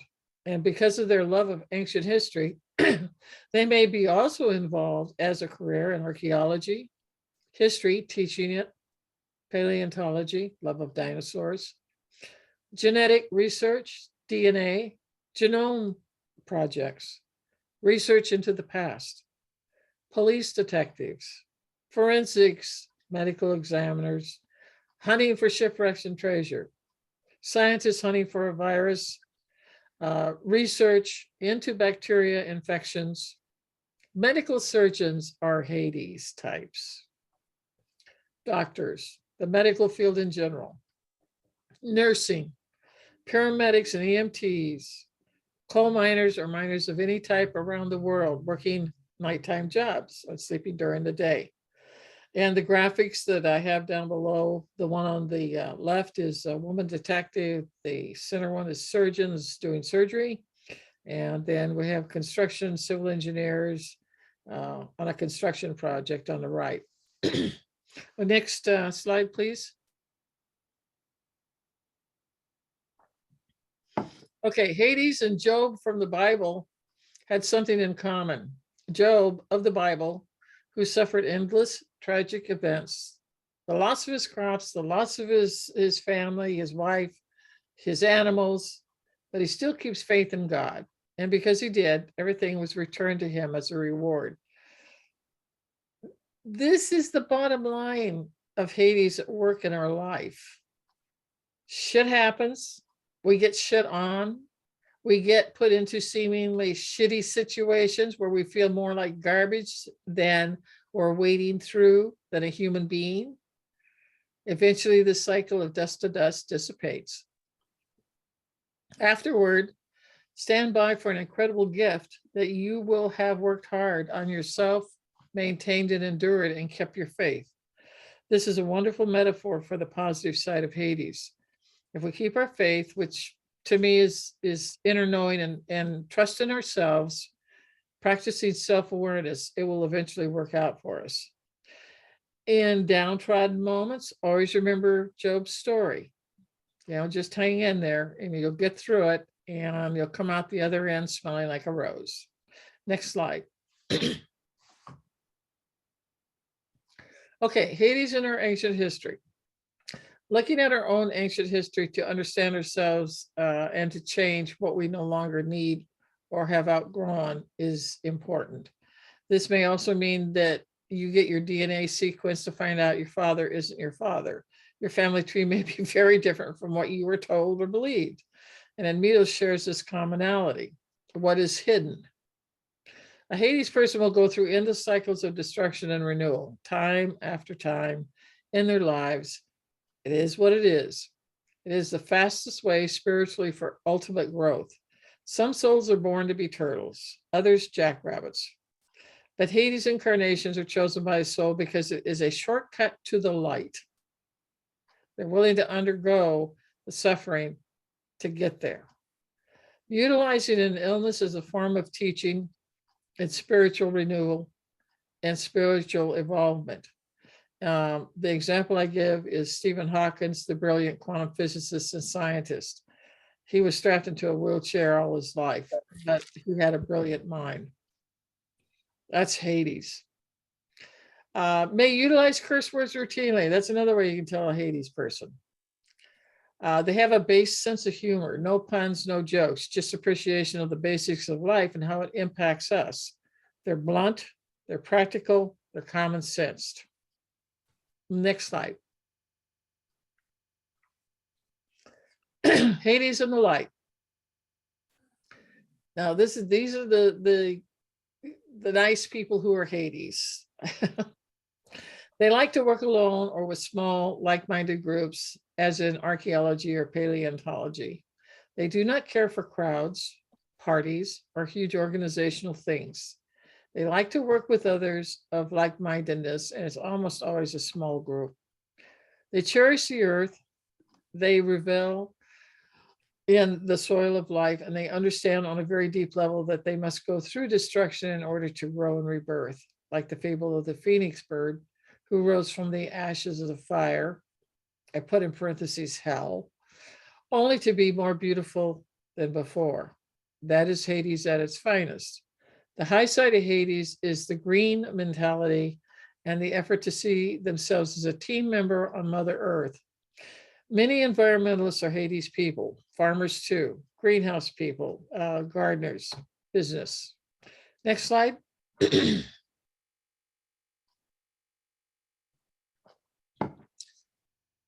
Hades has the ability to perceive another person, their actions, reactions based upon the past of that individual. No one absorbs the past as much as Hades does. They are wonderful psychotherapists. They're able to peel back the layers to the root cause of the person's torment and imbalance, name it, and lead them to it for healing. Healers of all types have a strong Hades in their chart. They are the wounded healers and must go through the fires of their own personal hell in order to die, transform, and then transcend to turn around and help others. They may not realize they are one.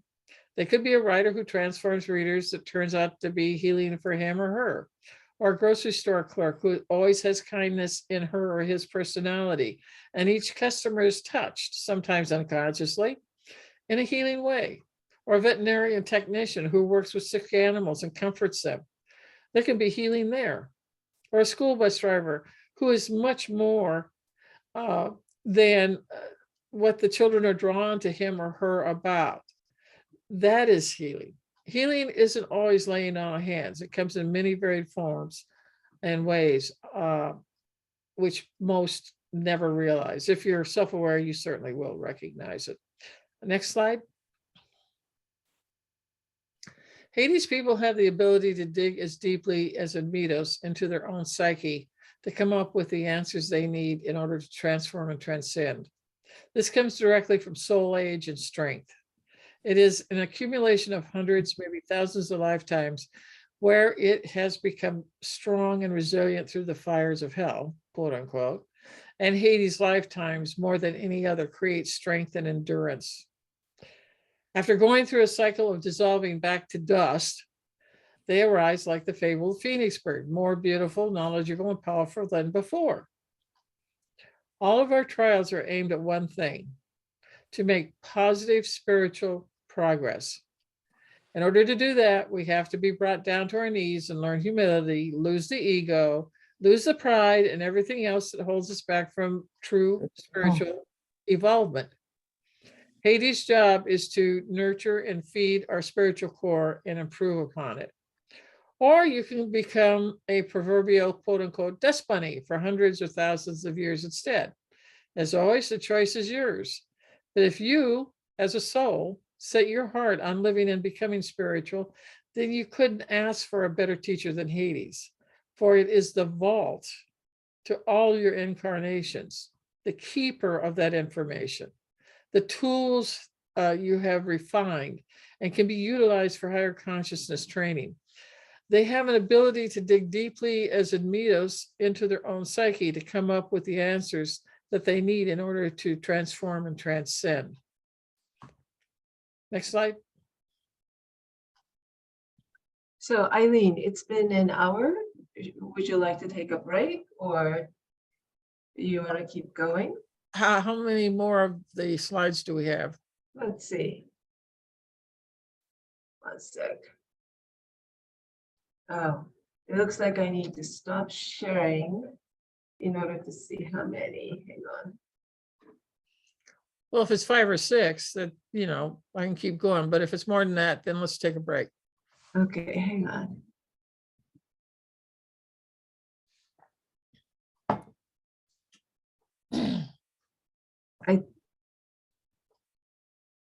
Okay, hang on. Okay, we were here, right? I don't know. I can't see it. Oh, sorry. Oh, I'm sorry. I'm clairvoyant, but I'm not that good. Yeah, so hang on one sec. So it's okay. 10 more slides. Well, what Let's do you keep guys going. want to do? Keep going. Keep going. Okay. Okay, hang on. All right, so let me share screen again.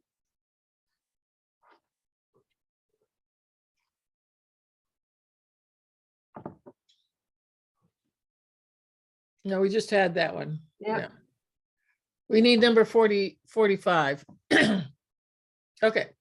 So Hades has no, I already read that one. Let's go to the next one. Sorry about that. Okay. So some of the greatest spiritual leaders or people who have influence with others spiritually speaking are working from the high positive side of Hades. These people are rock solid, quite literally. They can remain in the core during the worst testing that can be thrown at them. All they do is surrender over to a higher power and trust the cosmos and shed what is no longer needed. In other words, they dissolve, dust to dust, what holds them back from attaining that incredible spiritual development. And in doing so, they wear the cloak of many colors, their connection with the Creator unbreakable. They become beacons of light during our darkest hour on this planet. They also may come into your life when you are down and feeling as if you will never survive, and be there as a stranger, perhaps to help you up and out of your hole. Hades people of this type are truly angels in disguise. There's only humility and humbleness in such individuals at this stage of spiritual development. They've earned their spiritual debt because they've learned to work through the heart chakra. Their compassion is where they are at, and they're always working to refine even more. And they understand what it means to love fully for self and to all others. Next slide. Hades people are greatly service oriented by nature. They love to serve in any and all capacities, whether in a day job of digging ditches, being a cashier at a grocery store, a caretaker, a hospice worker, a therapist, a medical doctor, an alternative healer, or being a diplomat, a soldier, or a scientist or mystic. Where they are, they practice their compassion. Interestingly, Hades people suffer the worst of their suffering here on this earth, yet their suffering is transmuted into deepening and widening of their spirit that is breathtaking, and they become role models for the rest of us struggling to work out of our heart chakra too. The tale of the Phoenix myth fits Hades completely. They rise again. Next slide. Okay, healing tools for Hades people. Working with the soil, gardening, planting, agriculture, dust to dust concept, working with nature in some form and transforming it or enriching it. Soil specialists, biologists, botanists, agriculture. They also love the study of history, taking classes, reading books on it. They may become a teacher of history or a specific topic. The third one is soul recovery and extraction, to bring pieces back from prior lifetimes to support the spirit of the person in this lifetime. That is shamanic healing. Number 4 is meditation of some kind. Number 5 is psychotherapy, in order to dig into your psyche and your unconscious to get usually the trauma and or a generational family trauma. Next slide. 6, they're passed to uncover the roots of their disharmony or imbalance. DNA analysis, genealogy. Boy, I've got lots of stories on that one where people found out once they got their DNA that their mother wasn't their mother, or wasn't married to the father they have now, or they were actually adopted and they were orphans before, but were never told who they really were. Number 7, amateur archaeologists digging through relics of the past to find their present. Number 8, trips to archaeological sites or to continue to countries or areas that they are drawn to go to in doing so. And there they will find a piece of themselves from that lifetime and become more whole. This is a very interesting concept that I have seen work many, many, many times. When you are drawn to go someplace that is positive, you can go ahead and know that you had a past life there or more. And in doing so, by being there physically in this incarnation, if everything is right, then a piece or pieces may come back to you because you're revisiting the site of the trauma. And you may have dreams about it, or you may feel differently, but that is what we call self-retrieval. And everybody can do this and has done it. Okay, they also love dinosaurs and dragons. Number 9, environmental causes and concerns are important to them, working to improve the environment in some way, from mundane to the science level. Next slide. Number 10, finding help through age-old ceremonies, such as a vision quest, sweat lodge, hallucinogenic plants, maybe a mushroom or another type of vine like ayahuasca, sand painting ceremonies of the Navajo, whether Native American or other indigenous cultures that you're drawn to may help you. And also any hallucinogenic drugs from nature. Number 11, Hades people are drawn to weaving and the art of learning how to do it, working with fabrics such as sewing and quilting. And I might also add knitting, crocheting, tatting, anything like that. It's a very Hades thing to do. Also, visiting local museums, DNA, genetic research on self and family tree to grasp your real family history. That sometimes is very illuminating, and it actually frees you. instead of trapping you. Number 13, working with metals in some way, whether it's sculpting, welding, or metallurgy. Next slide. 14, healing tools for Hades, working with rocks, rock hound, gemstones, faceting, or other earth-oriented traits that nurture and support their dust-to-dust reality. 15, working with wood, stone, or any other medium, carving it, giving it shape. 16, working with clay, fashioning and shaping it.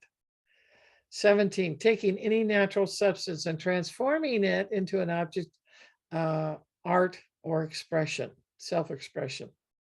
Number 18 is natural reader of symbols, sacred geometry, and being able to get in touch with raw expression of that particular energy. Hades people are really great hound dogs when it comes to finding a source of energy. They do great on walking the land. Also, they pick up on the energies of an area because, again, it's the soil, it's the earth, or it's the water. Next slide.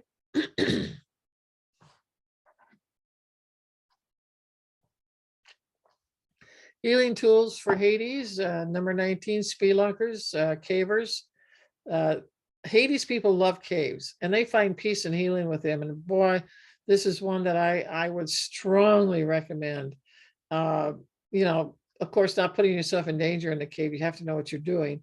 But if you get a chance to go to any cave, you know, and it's quiet and peaceful, just see what happens if you got a strong Hades in your chart. All right, number 20, engineers, usually civil, wants to be outdoors in the elements and to build something with his or her hands, heart, and mind.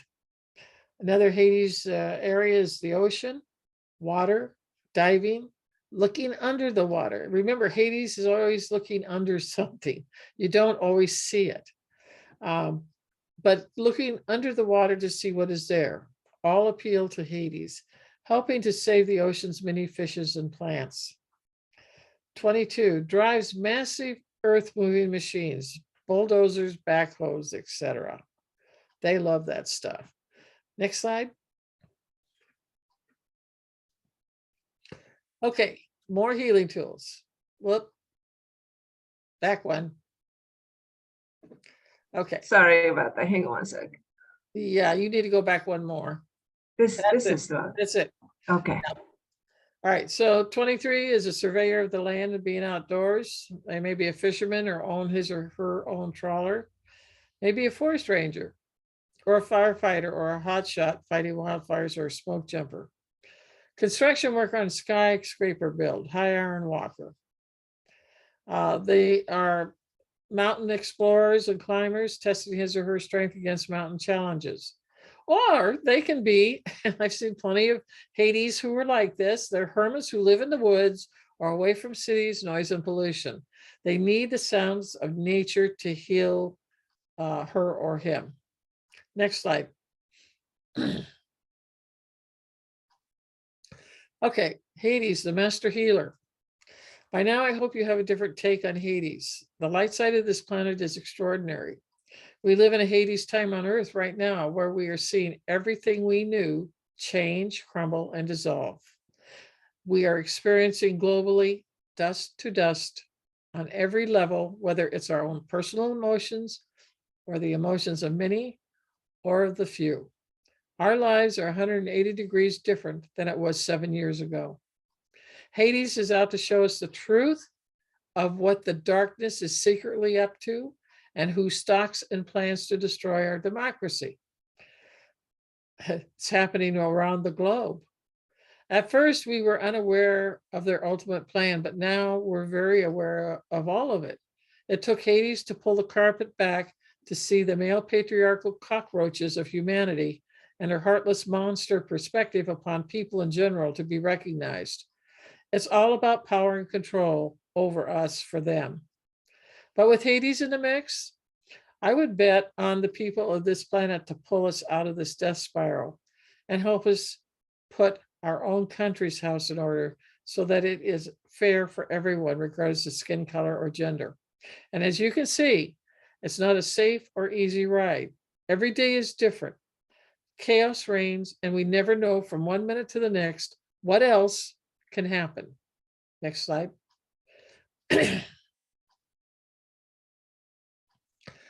Those who are of the light, these are people that are on a mission down here right now, are fighting along Hades' light.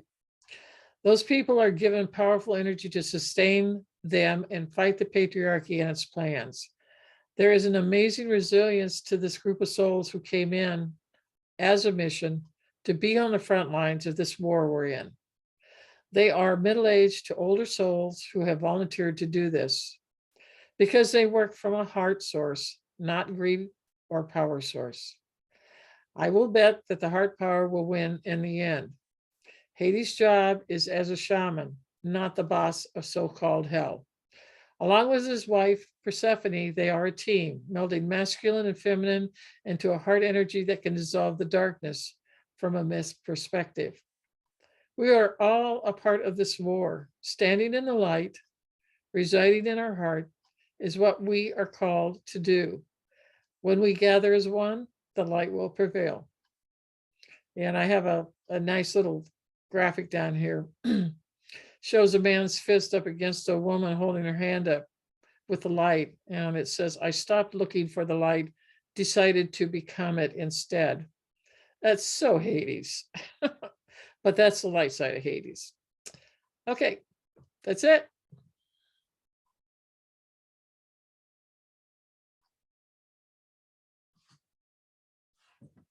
Thank you very much, Eileen. That Yep. was amazing. All right, so Eileen, before I forget, I think you have an event coming up, right? Didn't you want to mention the event? I got a couple of them. Let's see, July 1st. Now I'll send you the URL on the website. Yes.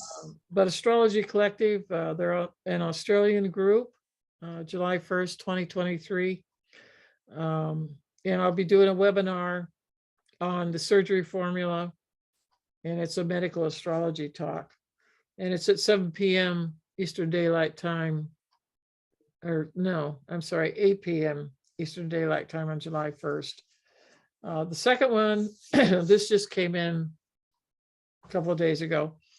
On October 19th, 2023, Cosmic Intelligence Agency, Australia. And I'll be speaking on Poseidon's spiritual keys to the Aquarian age, and that'll be at 7 p.m. EDT. So if people are interested, I'll get you the URLs and you can pass them around to anybody that wants to have more information on that, okay? Yeah, so I have the URL for the first one, but I don't have the URL for the CIA ones. So if you No, can send that. I haven't gotten it yet. Oh, okay. It just came in yesterday and I just haven't had time to source it. Okay. Okay, so I'll give it Okay. to you, and if people are interested, you know, it's on Poseidon, which is one of my favorites, but are we gonna have a Q&A or not? Yes. Okay, Go ahead. well, no, I was gonna say we can end the recording on this now, right? And you can do a second recording on just a Q&A by itself. And That's what we did last time. no, No? we record throughout. Oh, okay. All Yeah. right. So before we start the Q&A, though, I think Scott has something to announce. Scott, you mentioned a couple of talks. Do you Oh, wanna- I figured everyone just saw those in the chat. I wanted to mention to the group Bruce Schofield, who's a Uranian astrologer and many other things, is doing a lecture for the wonderful Astrological Society of Princeton on Sunday. So you can either email me, my email was in the chat box, or just find the URL for the Astrological Society of Princeton. And he's going to be speaking on controversial topics in astrology. I didn't know there were any. Not. So that's the 11th. And Corey Varlin is premiering her work of a new book she's been working on. And it's on how to work with the lunar Saros cycle eclipses that tend to be neglected. Everyone tends to focus on the solar Saros cycle eclipses, and that's at the Astrological Society of Kentucky, and that will be June 9th. And they are such a nice group that if you want to go to the lecture and you're not a member, if you write them, they'll send you a free Zoom link. And yes, it has just been put back up.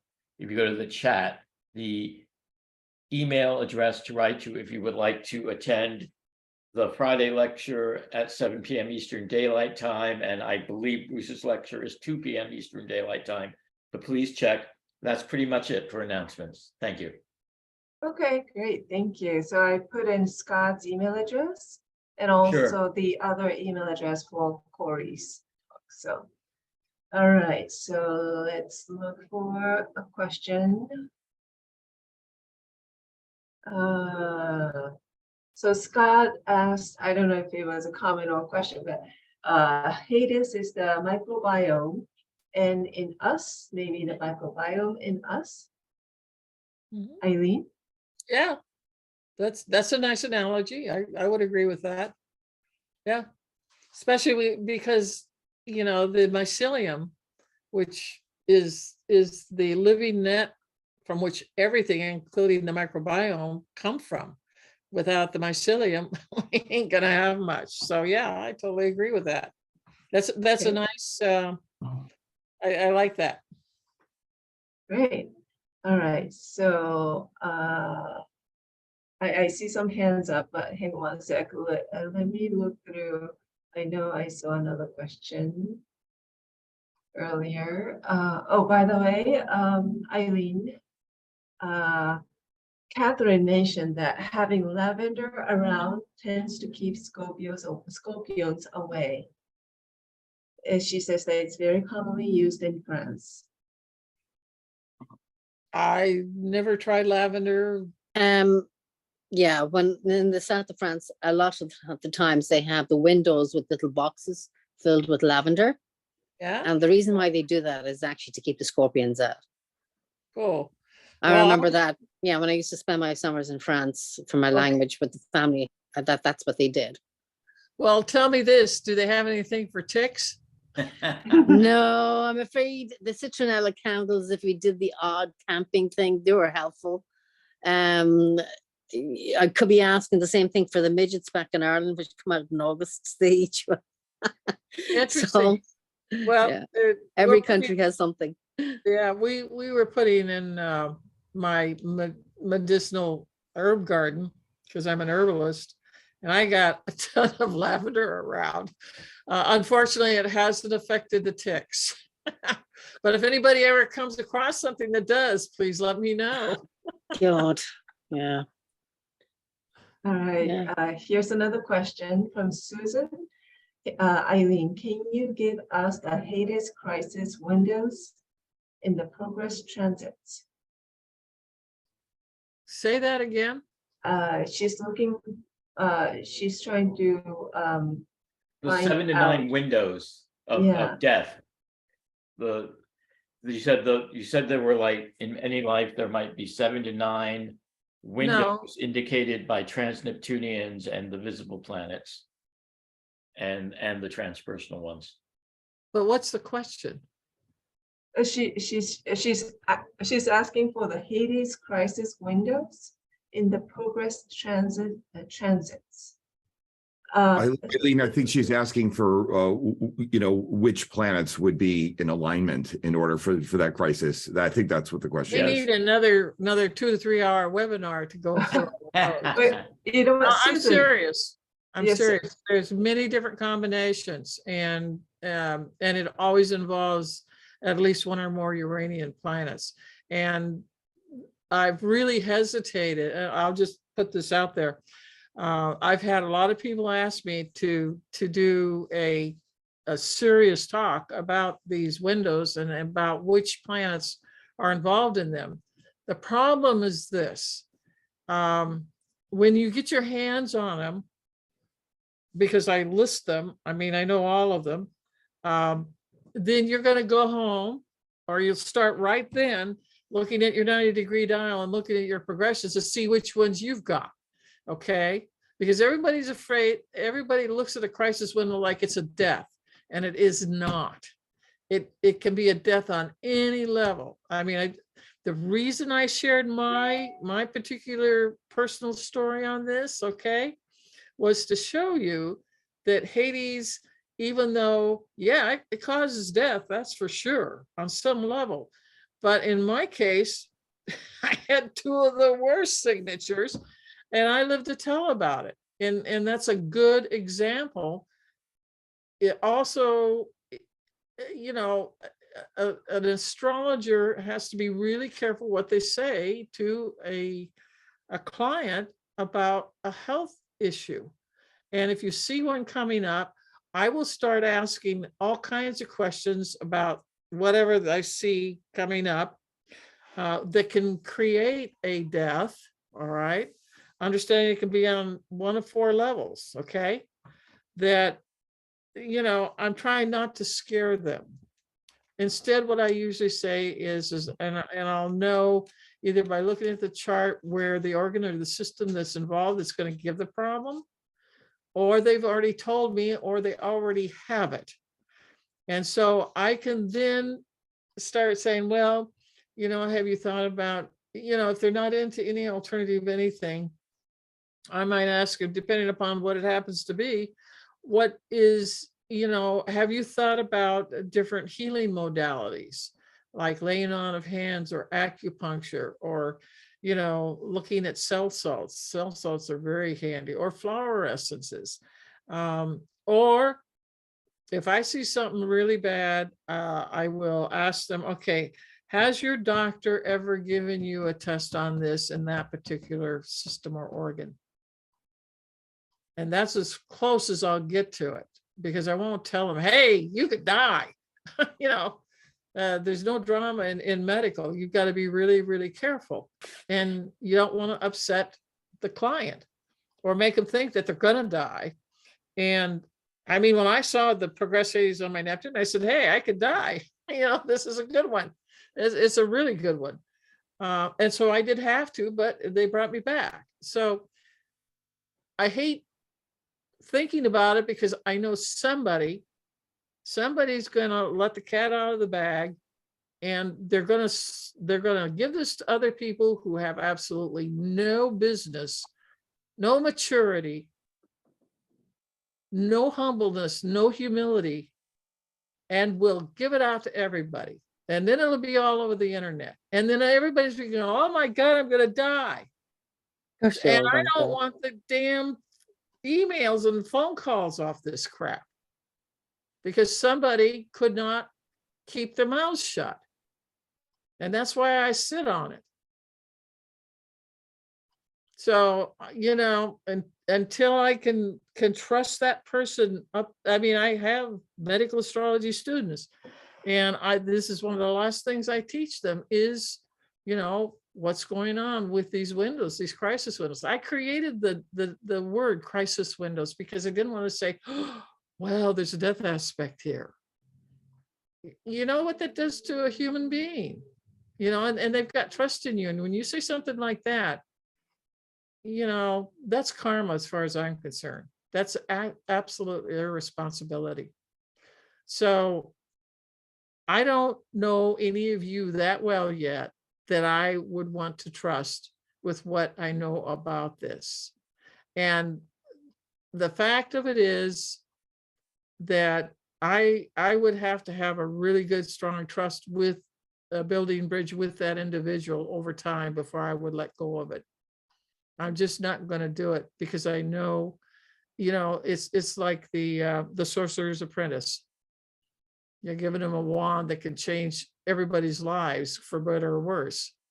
But if you give them this information, and I know what's the argument on the other hand, because I've gone through this with my students over the years, of saying, well, hey, if you see something that's really that tragic, or they're going to die from it, you know, why wouldn't you tell them?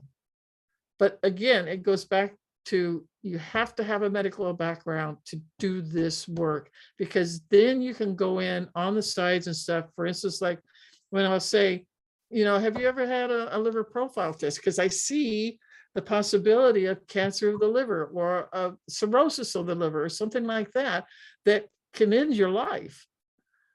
Then I will go and look at the tests and get them to go to their doctors to get them. And then the doctor sends them the tests, and then the client gives me the test so that I can look at what the workup is on it. And that's the way I work. Sounds good. Thank you. All right, Robert. Yes, Eileen, fabulous and great presentation. Thank you, Robert. You mentioned with progressions can kill you. Do you use solar? Do you use solar arc or the progression? Yeah, when I do, okay, for many years, I tried testing out true solar arc versus average solar arc, okay?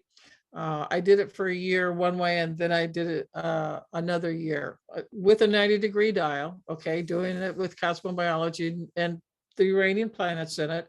I did it both ways. Now, and I believe I said this before to somebody, I don't remember who. For me, the average solar arc gives me the information I need at the time it's actually going to happen. Now,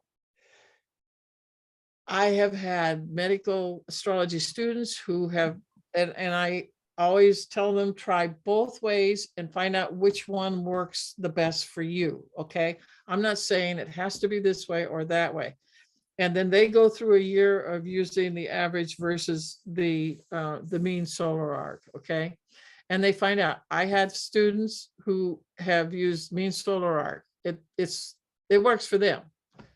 It doesn't work for me, and for me to get what I need to help that client or to support that client in some way. Okay, so what I would do is invite you to try both ways. Okay, I mean, look, you can do this on your own charts. Okay, you don't have to go out and find somebody. You by this time we're all older, and I'm sure we've got injury, accident, surgery, or something that we can go move the dial, okay, to see what the progressions are. All right. And the ones that you want to look at are Hades and Admetos and Poseidon. Those are the three that deal with crisis. Okay. Because those planets move very slowly. So like as a progression, they don't really overlap. No. You're doing this on a 90-degree dial. Okay. A degree a year. Okay. That's okay. Fine. Okay. That's going to move quite quickly. I mean, a 90-degree dial is 90 degrees and every degree is 1 year. Okay. So it'll work well until your 90th birthday. And if you live after that, then you're going to be doing it again. You're going around a second time. Okay. Which you can do. All right. So you want to, and what I would suggest that you do, this is a lot of fun. I used to do this a lot when I was teaching myself a lot about it, is I would get a client and I would go ahead and do their natal chart on the 90-degree dial. And then I would start moving each planet in the progression, 1 degree, which meant they were 1 year old. Okay. And I would look at everything in the chart to see if anything was going on at that time. If there was, I would write it down. And then I would do it for 2 degrees or 2 years and do the same thing. And I kept doing that until, maybe 10 or 15 years old, because children get sick, children get, into a lot of trouble. There could be a birth defect. There could be a pregnancy issue. God only knows what. And what I used to do is I would go back to the client and I would say at 2 years old, what happened to you? I didn't try and fill their head with something. I would just say, look, it shows a crisis of going on there. Could you tell me more about it? And they would tell me, okay. And, I had my tonsils taken out at 2. If you do my chart, and I did give it to Chimmy, I think, didn't I? Yes. Did I? Yeah, Okay. you did. You just do mine. You gave it to everybody, actually. Well, Because it yeah, was I in the did. handout. Yes, Yeah. yeah. So if you just use my chart, okay, and start at 0 and then 1 year of age and 2 year of age, okay. At 2 years old, I had tonsillectomy. Now that was in 1948, okay. And here's what happened. They took me in and they had chloroform, you know, and a big piece of gauze over my nose, okay, having me laying on the operating table in a diaper. They gave me too much and I died. And they didn't know what to do. And it was the nurse that picked me up and started rubbing my chest. She didn't know to do CPR, but she just kept going like this, holding me and going like that, okay? And the heart started again. But I got too much chloroform. So go look at my chart and look at 2 years old. Okay. I mean, and you can do this to your chart. Go look at these aspects and look at Hades, look at Admetus and Poseidon. Okay. The higher octave of Neptune is Poseidon, and Neptune is really involved in the spirit leaving the body. Okay. This is a simple one. Uranus, the spirit leaves the body in an accident. Okay. And Pluto, it's usually some kind of long-term disease that's going to make them leave at that point. All right. Hades is all over the place. I mean, it could be short-term, it could be long-term, it could be middle term, does not matter. All right. But go home and just try your own. Go try my chart, put it on a 90-degree dial, put it at 2 years old and see what was going on there. All right. Eileen, thank you, Robert. Eileen, do you want to mention about the special handout that you're giving to everybody, the higher octave? Oh, yeah. Yeah. Well, that was a little gift to everybody. I thought for sure you'd announce that. That's okay. No, it's, I don't know of anybody else who is doing higher octaves on other things, but I'm giving you what I use, what I feel is higher octaves, and it includes the Uranian planets. And here's the deal with why I did that. Remember, the Uranian planets are in the 4th dimension. They're not in our reality, okay? But that energy is coming across just like it does in any different, any other way. You have energy from asteroids. Oh, I love the cat's tail. Okay, you have asteroid energy. You use the energy of a fixed star. So why the hell wouldn't you use the energy from these 8 planets that are just next door? They're powerful, but they are higher octaves. It is about spiritual development with these. They want you to attain and go that way rather than to stay with the 9, which is strictly 3rd dimension. You're not going to get far. And you have to have the aspiration of another energy that's going to come in and intercede on your behalf. All right.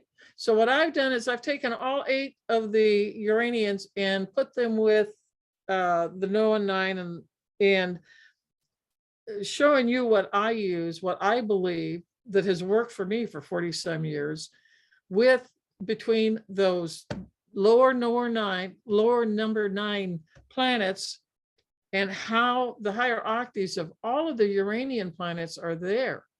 And that is what is feeding us toward becoming a better human being, or a better soul, if you will. All right. Because I'm always looking at the spiritual part of this. I got a moon in Pisces. I can't help it. Okay. It's just the way that I see things.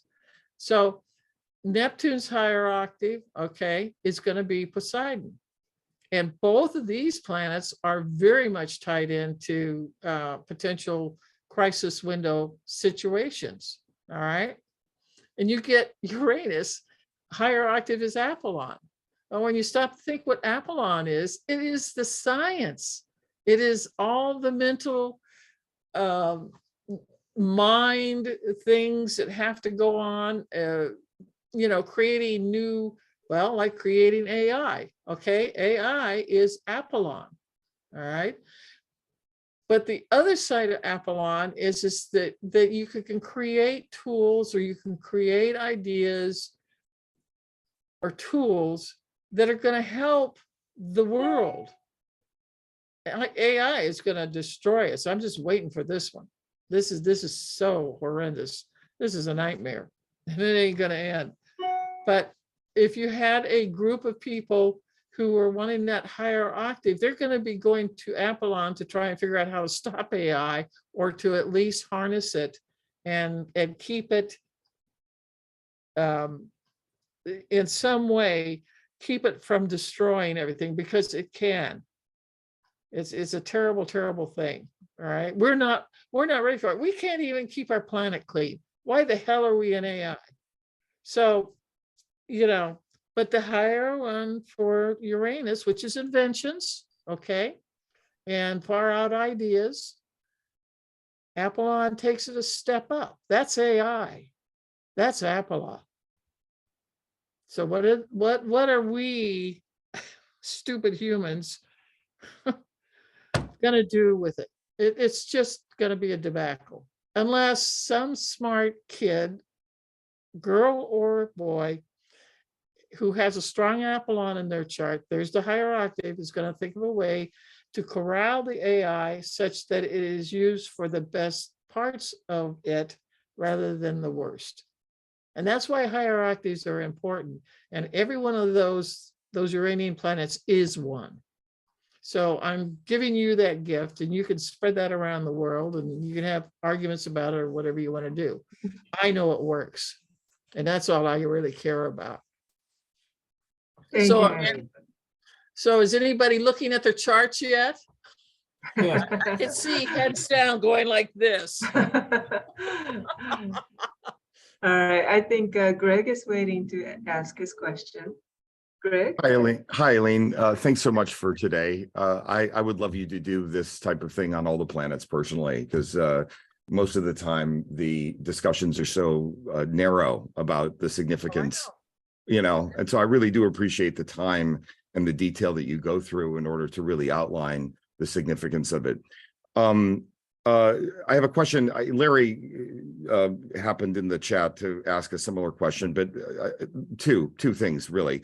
One is that your discussion of Hades today, in many ways, in traditional astrology, Pluto has co-opted Hades in many respects. They've almost like merged some of this.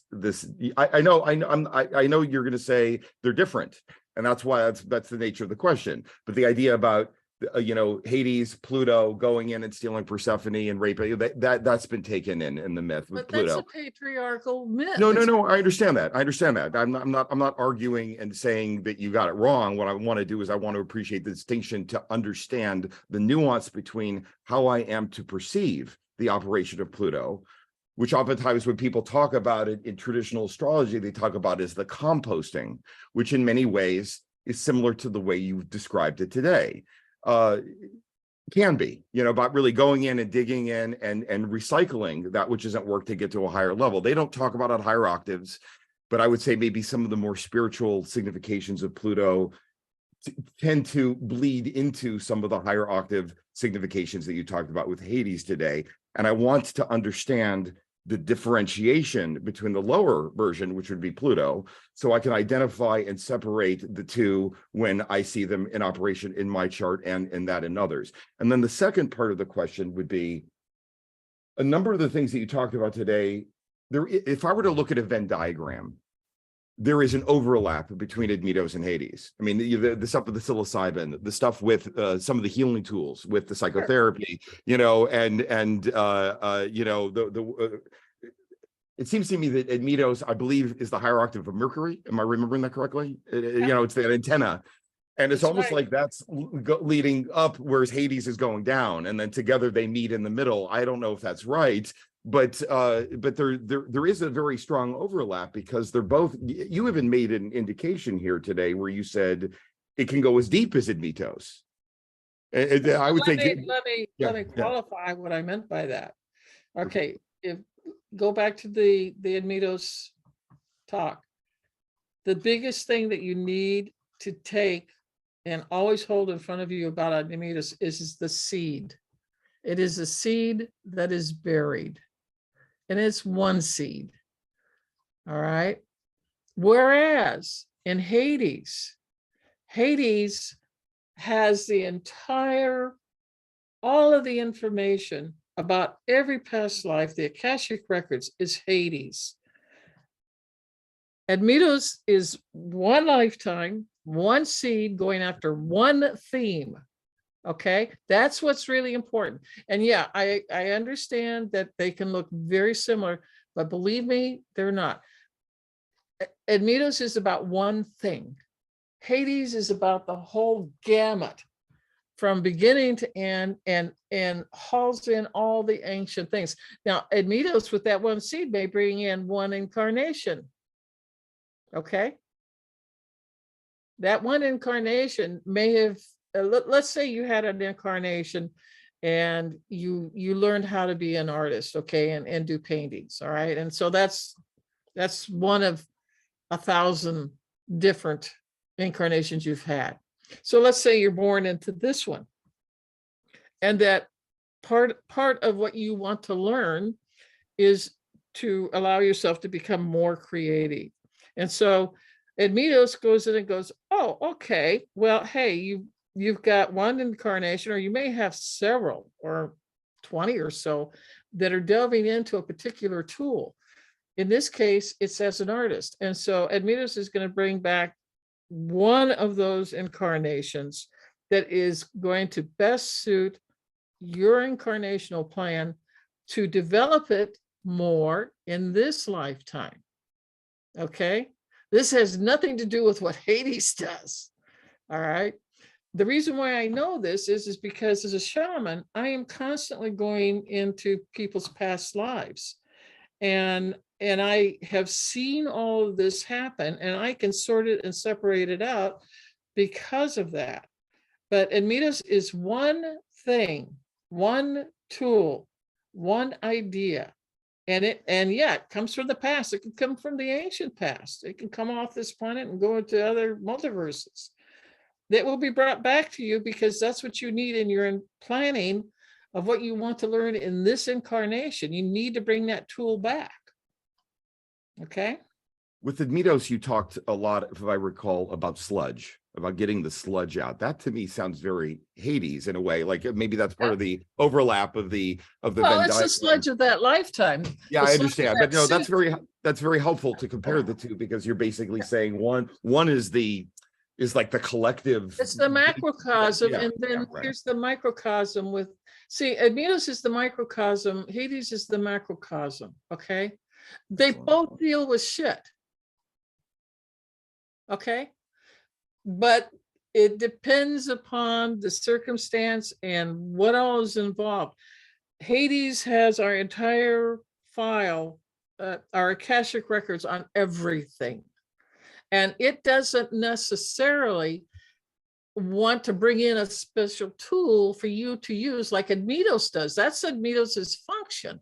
Okay. What Hades wants you to do is damn well get to it and do it. And I'm going to stop you right now, and you're going to do it. Pluto doesn't do that. Pluto, you know, when you have a Pluto transit, it's very slow almost always, unless you get a progressive Mars in there, or a progressive, you know, Uranus or something like that. But Pluto always goes, it's very gentle, it's very underground, it's very quiet, and it just kind of pushes you very gently this way.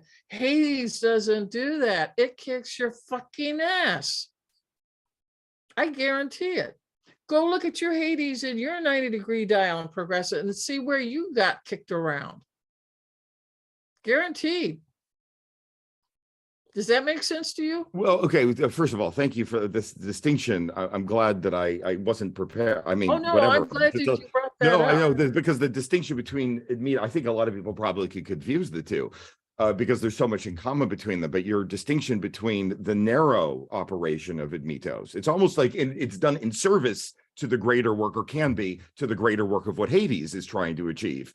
You know, Right, that and you it, can and actually, it yeah. is a higher yeah. octave also, but it's working on an entirely different level of energies and dimensional energy than what Admetos is doing. Admetos is working through Mercury, which is the lower mind of man, okay? Human beings. It is the left hemisphere. That's it. Okay, that got it, is I got the it, way yeah. into the higher octave of Admetos. Okay, and embellishing it. I mean, there's so much you can do with the left brain other than what the patriarchy has taught you guys to do. It's just horrible. There's just so much more there that is healthy and good and happy and, you know, living and vibrant out of Admetos. I mean, I know I'm an Admetos person, all right? I got Admetos exactly opposite my Jupiter, period. And it looks like a conjunction in a 90-degree dial. That thing runs me. I know Admetos very well. And I know precisely what kind of tools I came in with and from what lifetimes they came from and why they're here now and why I use them. Okay, so so just to back up for a second about Pluto, because you were just discussing, you're like, it's slow, it doesn't, the buck doesn't stop here. I get that. When you said that the buck stops here with Hades, I have personal associations. I've actually used that terminology myself. But before, I would use it more, not necessarily with Pluto, but I just decided this concept that this work has to get done. And I recognize when you speak about it, I'm going to go back and look at my chart through the solar arc and see exactly what Hades was doing. But how am I to understand Pluto then from your perspective and its operation in my chart if it really doesn't get the work done? You know, what's its operation? What is it doing for me such that I can identify that? Okay, this is a real easy one. Pluto gives you the choice to have 100 lifetimes to get whatever it is that needs to be transformed done. When Hades gets involved, it's no 100 lifetimes. It's the buck stops here. This is it. There's no pass go. You're gonna do it, and it's a timing thing. All right, and very frequently there's souls out there that are what I call type Bs that they're happy for 1,000 lifetimes not having to deal with something. Okay, and Pluto's still there going knock knock knock. Let's do a little movement. Okay, Hades is going, I'm going to kick your ass sideways this lifetime, and you're going to get something done about it, one way or the other. Is there because obviously if that were true, because Hades is in all of our charts, and if Hades demanded that, I know plenty of people. I come from a lineage of people who just dug their head in the sand and didn't never did anything that could be presented to them on a silver platter, and they ignored it. That was very Plutonian. Is there something I could see in the chart to say, oh, this is when Hades is going to kick in? I mean, not just in terms of the regression, but to know this is when the buck is going to stop, or is that something that just you're going to know because somebody's really going to take on that work and it's going to be okay, so why don't you go back into your own family, Robert, and look at when there was a crisis, okay, and do their 90-degree dial, do the progressions by solar arc average or whatever, and look at the time that it happened and set the dial in motion for that year, and look at where Pluto was versus Hades. And who was on first, who was on second? Okay, the one that's got the conjunction, the one that's got the most trees, the midpoint trees, and especially in the midpoint trees, when you find 2 or 3 of the same planet, okay, or the node, or the Uranian planet being multiplied or shown time and time again, that is what that tree is about. You want to look for multiples or something, okay? And that's how you're going to define it, okay? It's a way to figure out, I mean, if you got, geez, you've got Noah 9 and 8, you got 17 different things floating around. You're going to tell me you're going to sit there and do 20 midpoints on each one. I don't think so. You're going to be looking to see who is primary there. All right, what's setting it off? And when something bad happens, I am looking for Admetus, Hades, and not necessarily Poseidon, but I am looking for Pluto, and sometimes trans-Pluto. It's kind of a secondary thing, but it can give me a look at the person's mental state of how they're seeing their reality. Okay, that's what trans-Pluto does. So, and it's always more on the mental and emotional plane, mostly mental. Now, you had another question you had asked me, the first question, and I forgot about it. Oh, I'm no, sorry. no, it was about the Pluto, and then there was the Okay. Pluto. Pluto hate- is and slow. then- Pluto okay. is slow. Okay, I and see. this is, see, this is what a soul who's incarnating can choose. You can choose to go slow. So, okay, that means that Pluto is going to be primary in your chart. If you are a type A, I believe me, you're going for Admetus and you're going for Hades, and you're going to have all kinds of experiences with them to help sharpen and refine and heal you from the inside out. These guys don't mess around. They are higher octaves. They are calling you to a higher spiritual level within yourself on every level. This explains a lot, because when I first started to investigate astrology, people talk about Pluto, when it goes over an angle or it hits an inner planet, they talk about it with such fear. And I'm like, the world would be a very different place if people did what Pluto claims that they claim that Pluto would do. I understand what you're saying. You're saying that Okay. it's a lot gentler. Thank you very much for your Okay. distinctions. Okay, no, Right. those are great questions. And I'm sure that they were probably asking the same thing because they're not stupid people. Okay. Yeah, Right. thank you. Thank you for the questions, Greg. We all learned a lot more extra about Admetus, Hades, and Pluto. So thank you. So just to let everybody know that I am including Eileen's chart, and also Eileen's email address will be mentioned in the email as well, in our follow-up email as well. Oh, All may right, I so ask a Catherine, question? yeah, Yeah. Catherine. Hi, Eileen, another Admetus person like yourself. Yeah. Quick question, I've got two. One is in terms of hearing loss. Do you have a planetary picture for that? Because I have somebody who has that, and I'm trying to kind of narrow it down a bit for her to help her out. Okay, is this a client who has what? Hearing loss in both ears or one ear? No, I think it's gone to both ears now, and I'm kind of like, I only found out about it recently, so I wanted to go back in and relook at it in her chart and see if I Are can give her you some pointers. are you wanting aspects or planets, or what are you needing? Both if you can point me in that direction, that would be Well, most helpful. Okay, I'm working right now on a PowerPoint on anatomy, medical anatomy, medical astrology anatomy. What do Okay. you want to do with her? Okay, so has she been deaf all her life, or did something happen? No, something has happened, and I have to ascertain that when I speak to her in a week or so. And I just wanted to get an idea of what I should look for in terms of just of a combination. I might reach out to you concerning that paper later. And I have a second question that might be easier. Oh, okay, let's hold off on, let's get What? to the first one here, okay? It depends upon what's going on with the ear. Now, if it's one of the three bones in the ear, that's ruled by Saturn. Okay. Saturn in Gemini. Gemini rules all of the tubes of the body, and the eustachian tubes are in part of the year. Okay. Does she have Gemini in her chart? Does Yeah, have she has her son is in Gemini, and she's actually a Cancer rising, so Okay. Capricorn. What is the Saturn? What is the Saturn, Uranus, and Neptune in? I think I think she is Uranus. I think maybe in Gemini, she's in her 70s, and Saturn off the top of my head. Oh God.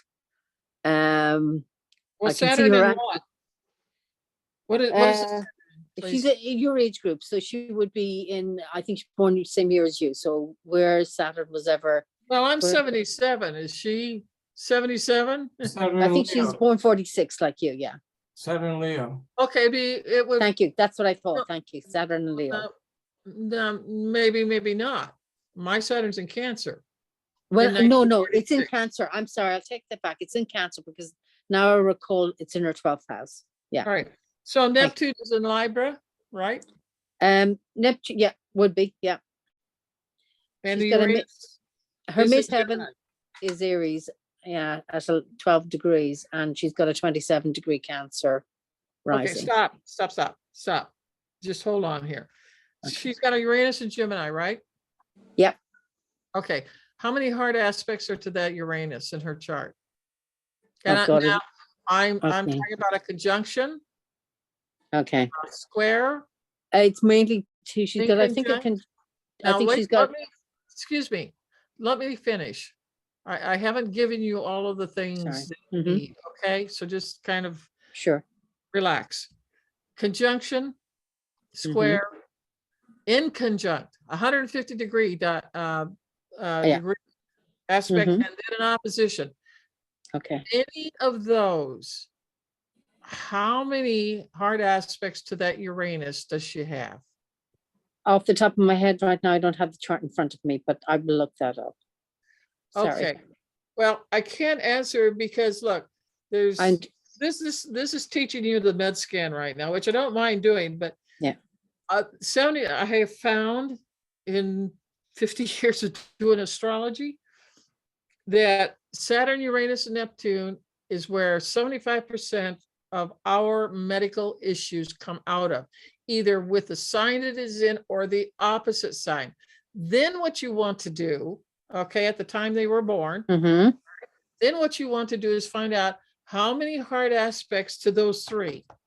The Okay. one, now, this is 75%. There's 25% of people that are going to have the inner planets, okay, Mercury, Venus, Mars, Jupiter, okay, Mhm. that are going to be that 25%, and they'll have a high aspect count. All right. For instance, like in my chart, I have 5 hard aspects to my moon, okay, and 4 of them are in conjuncts and 1 square. I have Mm. 2 yods, all right, which really compounds it. So everything in my chart, I don't have any others. I have a couple that have 2 aspects or 3 aspects, but the 5, whichever one of the Saturn, Uranus, Neptune has the highest count of hard aspects, that is your culprit for what she has an issue with. Now, let me continue here. With Gemini, that is the tubes of the body. It is the eustachian tube, but with Uranus and Gemini, okay, I'm gonna tell you something that you may not want to tell her. Okay. And here's my 2 cents worth on that, which is going to hold water. Probably when she was very, very young, may have been after that 0 to 18, okay, family dynamic. She heard something that just absolutely crushed her, that traumatized her. All right. Mhm. She heard it. All right. Came from the mother, came from the father, came from somebody, or somewhere in her life, she had because Uranus is trauma, Uranus is shock, Uranus is accidents, okay? And sudden unexpected things happen. Uranus is when you get struck by lightning like I did, okay? So the thing is that at some point in her life, if her deafness started at a specific time, you need to sit down with that 90-degree dial and take it to that year and degree. If she was 50 years old, then you're gonna do a counterclockwise on those progressions for 50 years or okay, whatever. And you're gonna see what sets up there. And it may or may not be your Noah 9 or your luminary. It's very possibly could be one of the Uranian planets, okay? Mhm. But with a Saturn in Gemini or Uranus in Gemini, a Neptune in Gemini, there is the potential for deafness, for tinnitus. All right. Tinnitus is a biggie. And usually when a person loses their hearing in one ear, and you said, I believe that it transferred to the other ear so that she's deaf in both ears now. Is Mhm. that correct? Mhm. then that almost always goes back to something that was said to her. It could have been that her husband walked in one day and said, I want a fucking divorce. Do you know how Mhm. much that shatters a person? You know, you hear it verbally, and that's where the trauma sticks, is in the ears for some people. But she's got Gemini, and that's when we get into a lot of deafness. Okay. Thank you. She does have moon conjunct Saturn in Cancer, so that did, yeah. Thank you. Okay. Thank you. My other question had to do with more of a generational thing. Is something I noticed between Neptune and Hades. I think somewhere late 50s into 60 something. That's a generation. And you said something about some things were generational. So I was just curious in terms of the combination of Neptune and Hades. Well, Sorry. if that was the 50s and 60s, hey, that was my time. That's when drugs came in, and Neptune rules drugs. Hades took them down the path of the drug generation. Okay. That's what that Okay. was. The hippie one, the hippie crowd. Yeah. Okay. Yeah, absolutely. Okay. The drug culture. And then, of course, you had a lot of the lies in 1960s with the Vietnam War. The government was lying to the people. That's why we had such Yeah. civil unrest in that. And also we had civil rights at that time coming up. Okay. Okay. I know, because I was walking the lines for feminism and for civil rights. Okay. Right. I Yeah. remember Okay. it really well. Okay. So that was just something I was trying to Yeah. kind of No. what's happening to what's with the lies and stuff like that, which is very Neptunian, really. That was just something I remembered from looking at somebody's chart, and I thought I'd ask. But Yeah, I've been working on a concept. I call it our superpowers, and the superpowers are always with the Uranian planets because they're the ones that we're aspiring to. You know, that's where we want to go as a spirit and as a soul.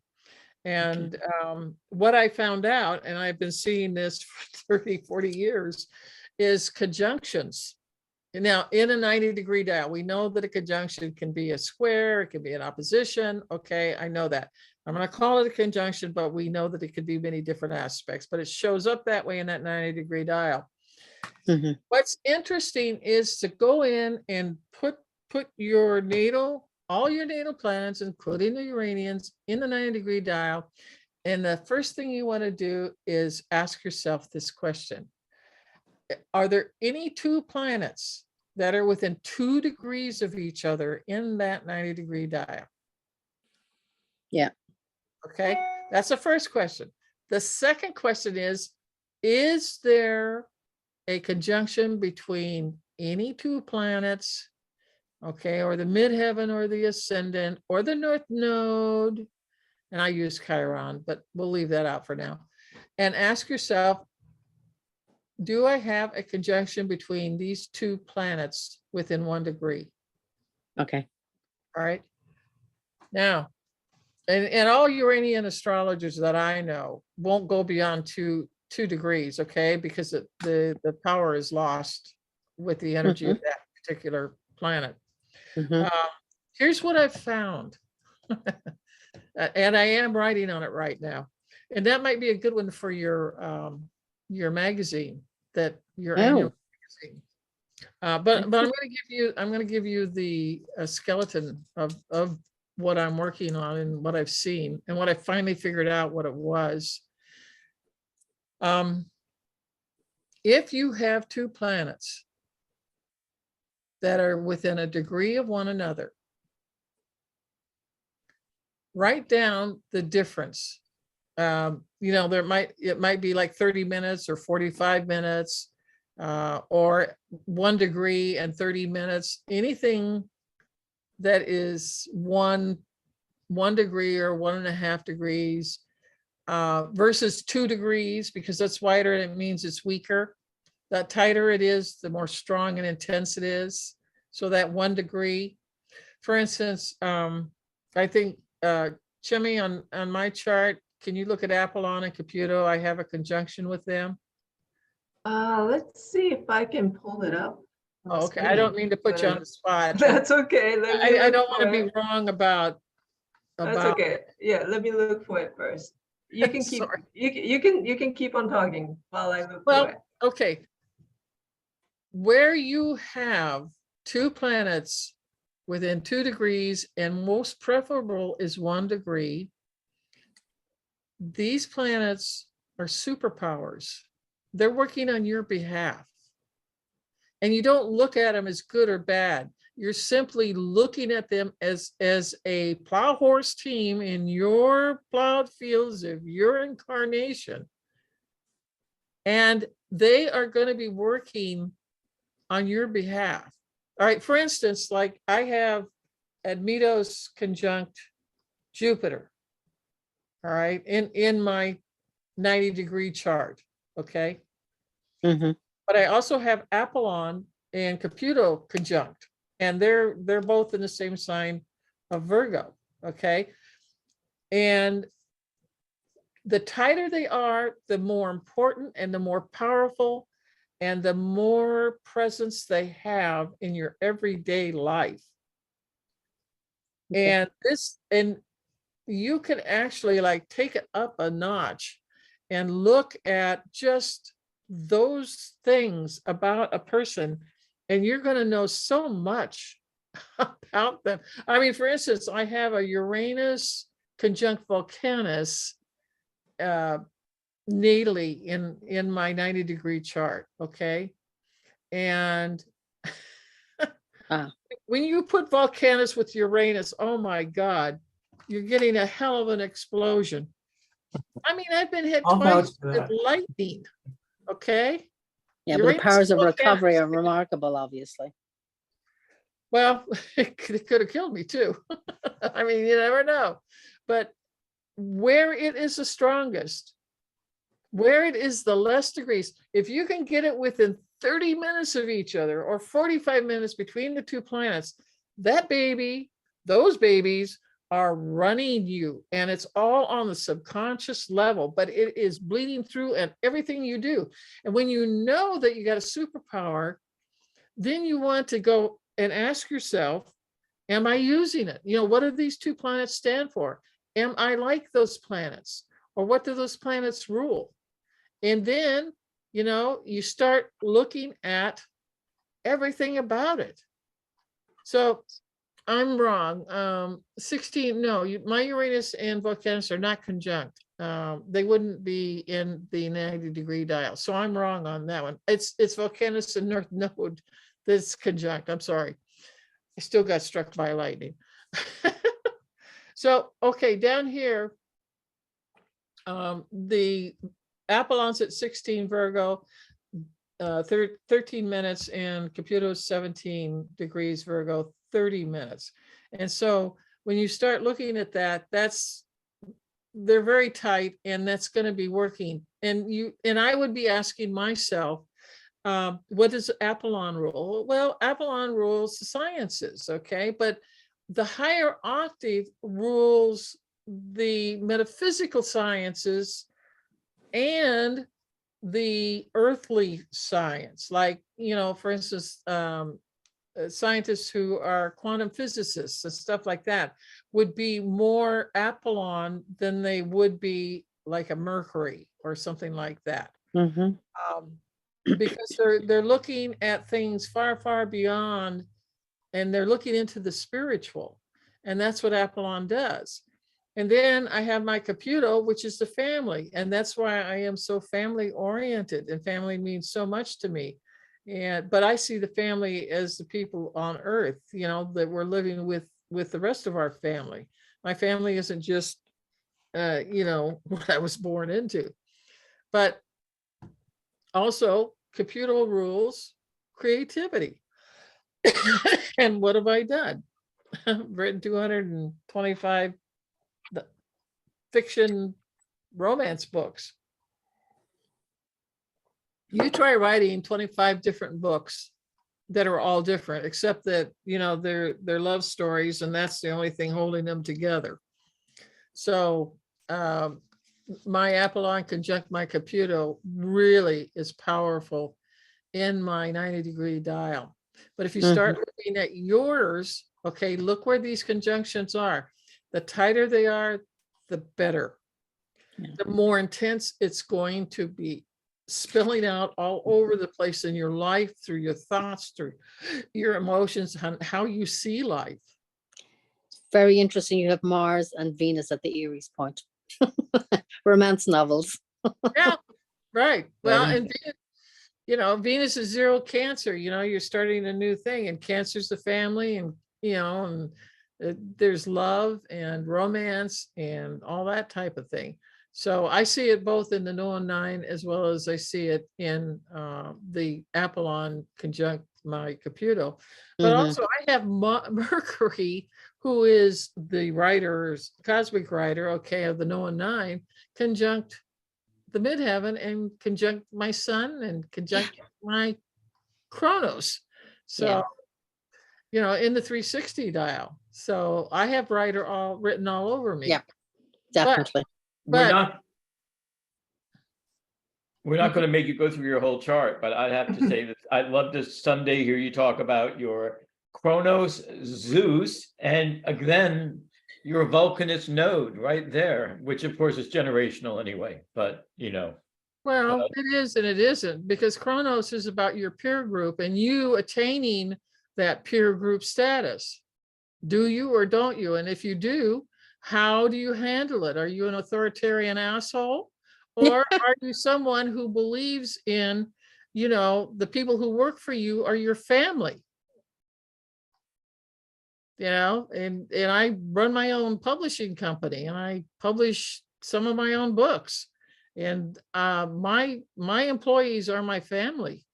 And that's how I see it. But that goes back to that Apollon, Caputo being conjunct one another.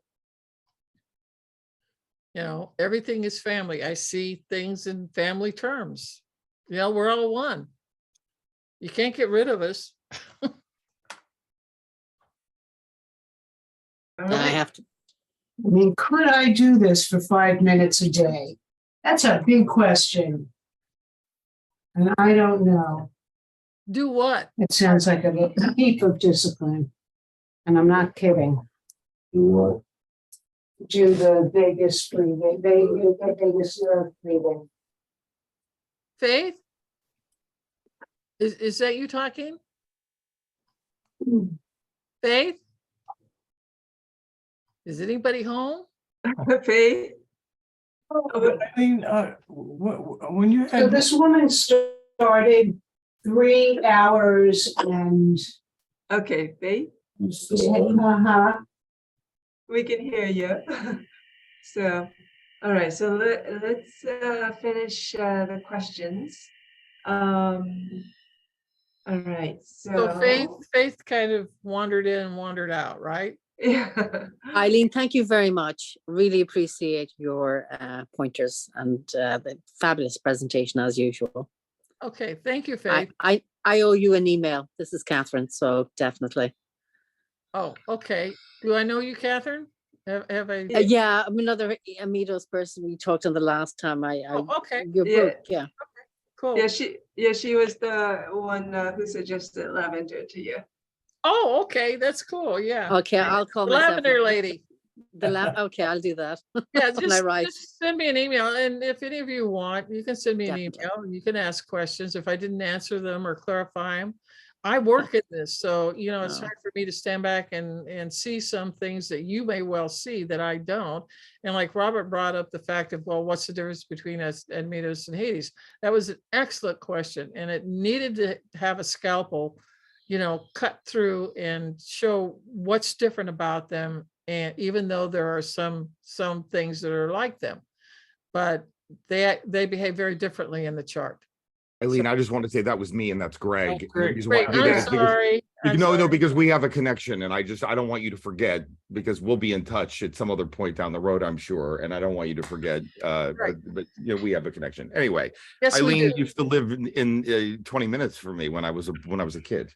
Anyway, We're tied together at the umbilical cord, in Greg. some ways, yeah, you bet. Yeah. Can you share Eileen's email address, please? I will include it in the email. Yeah. in a follow-up email. So you guys will all receive it. Yeah.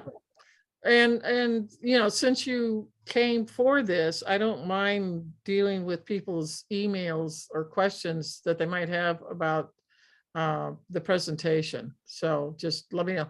Just understand I am super busy. And I may not get a hold of you for days. Weeks. Yep. Okay, if it's an emergency, please put emergency in the subject line. Those get looked at first. And it better be an emergency. Okay. I All mean, right. for instance, like Scott, okay, got sick. Okay, I want to know what he got sick from. What 2 weeks worth? What happened? He should be looking at his chart, his 90-degree chart. Okay, or at least the transits in the 360 to see what's going on, because the Mitos and Hades are really good for food. Well, I was satisfied when I. Oh, there you are. You When popped up. I look at the list, I was satisfied a week before I had Uranus and Neptune come together, and Oh, well, there you go. You had food poisoning, I bet. no, it was a really nasty sudden systemic infection that was a UTI, and Okay. within 3 hours, my solar return became a decumbiture chart. Okay. Oh, crap. Yeah. Fun crap. Okay. Yeah. Yeah. Okay. But it was still an infection. All right. And were you an outpatient then? Did they give you? The next day, although time moves differently when you're that sick, you actually go into a different time stream. Yep. I was at the urgent care the next day saying, all right, I don't normally take antibiotics, but let's have them. Yeah. That's right. Yeah. Yeah. That's good. Well, I'm glad you did. And I'm sure it helped. So, yeah.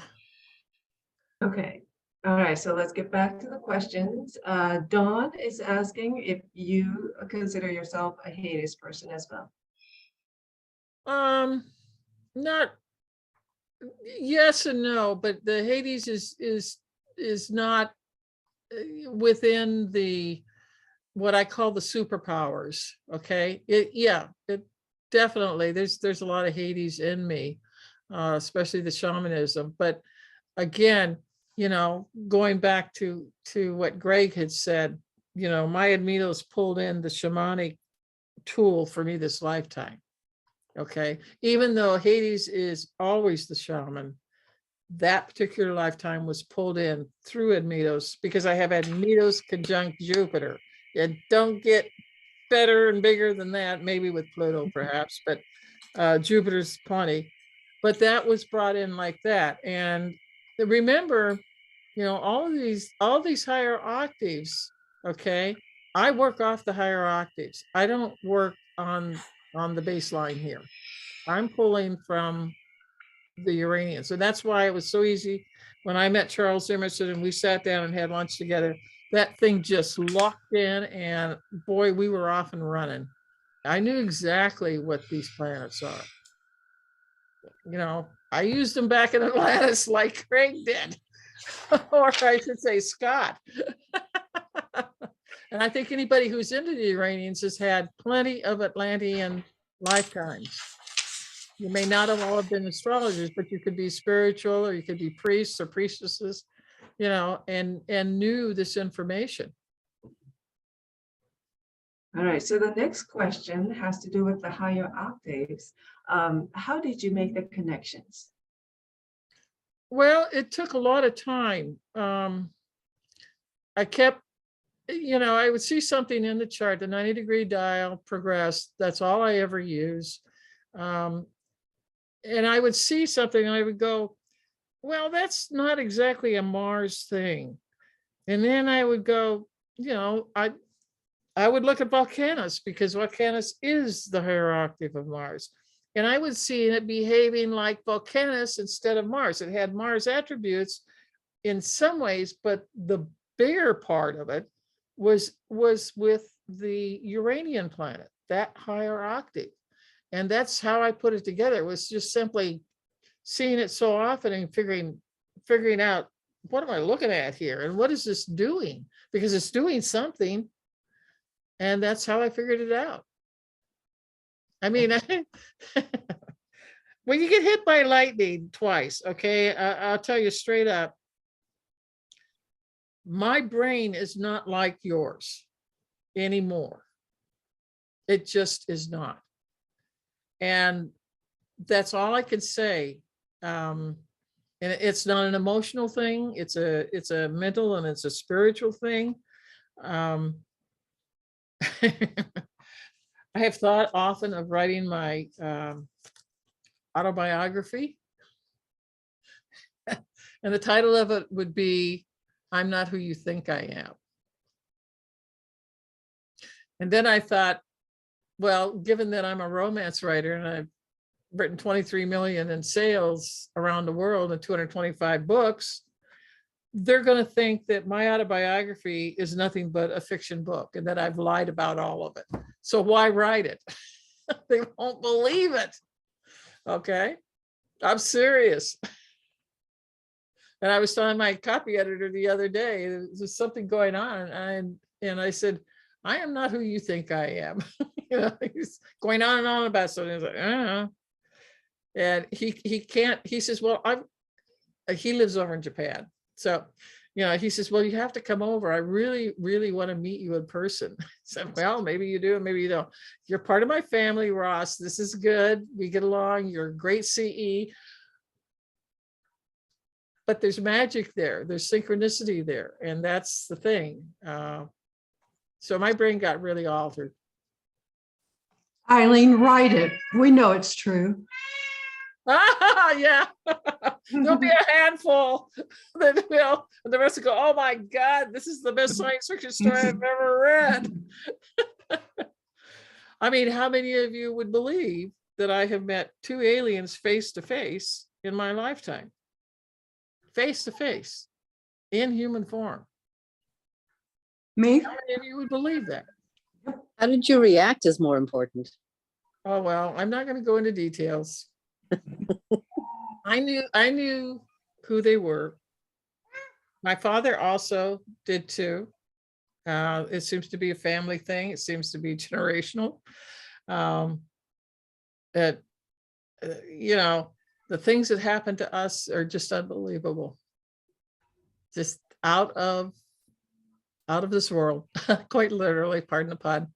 So they may not be in a few years' time, because I think, you know, ETs may reveal, well, I think they'll be more commonplace than we think. oh, well, there's ETs among us all the time. That's the joke. They're not going around saying I'm an ET, okay? But if you're clairvoyant, you can sure as hell see the difference in the energy field, the colors, and the shape of it, and what's going on with it. That's very different. And they're very good at cloaking themselves, but they're not totally. That's an interesting point, because I remember looking at Elon Musk about maybe 5-8 years ago, and he had a very strange look to him then versus now. Yeah, well, and he is not what he appears to be. No, he's not, and he is in the dark. He is a dark. I agree. This guy is evil as they come. No. All right. Well, Tell them thank you. too. Okay, that's Yeah. enough. Is there any other questions that are Uranian other than do? No, by No. the way, the hierarchical question was from Dolores, and I think that was the last one. I have one and- very quick one. Okay, before Oh, way to that, go, Scott. Yeah. before that, let me mention to everybody that the handouts that I mentioned will be sent out in a follow-up email. Okay, so everyone will receive it. Yeah. Okay, go ahead, Scott. So it's funny, there have been in the past, in the tradition of Uranian for about 100 years. I mean, but we don't have to go, we probably only go back 50 years. I don't know if Charles Emerson had this. Certain people have linked the visible planets with the TNPs, but I get the sense that yours are going to be different. So I'm just wondering, as a little preview, you don't consider Admetos to be it may be similar in nature, but you don't consider it to be the higher octave of Saturn, do you? Oh, absolutely not. It's a higher octave of Mercury. So that's very interesting. Yeah. Uh-uh. So And I can nail that one too. Uh-uh. I'll Cool. tell you how I can nail it. I tell have us. Mercury conjunct my midheaven. Okay, just plain old no 9. Okay, that's enough to make anybody a writer. But how do you explain, if you weren't into Uranian astrology, how the hell would you explain with that particular setup that I could write 225 different unique novels in 40 years? How do you explain that one if you didn't know Admetus was there? Because Admetus is the idea factory. It's the multiplication of everything.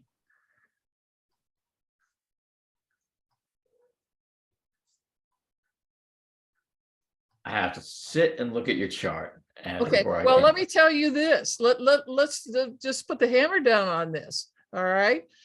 That Mercury's at 24 Taurus. My Jupiter's at 18 Libra and it's square Mercury. That should stop the writing. That should make a real problem to be able to put words on paper. So you can't explain it. But I have Admetus opposite my Jupiter. And that is the idea factory of idea factories. All right. Admetus is multiplication of something. And I've got 225 of them to prove it. Even though that Jupiter is square that Mercury, it overrides things. This is the point of what is a higher octave. It overrides it. And you guys can go and look in your charts and see these things. Just put it on a 90-degree dial and start look through different eyes at it.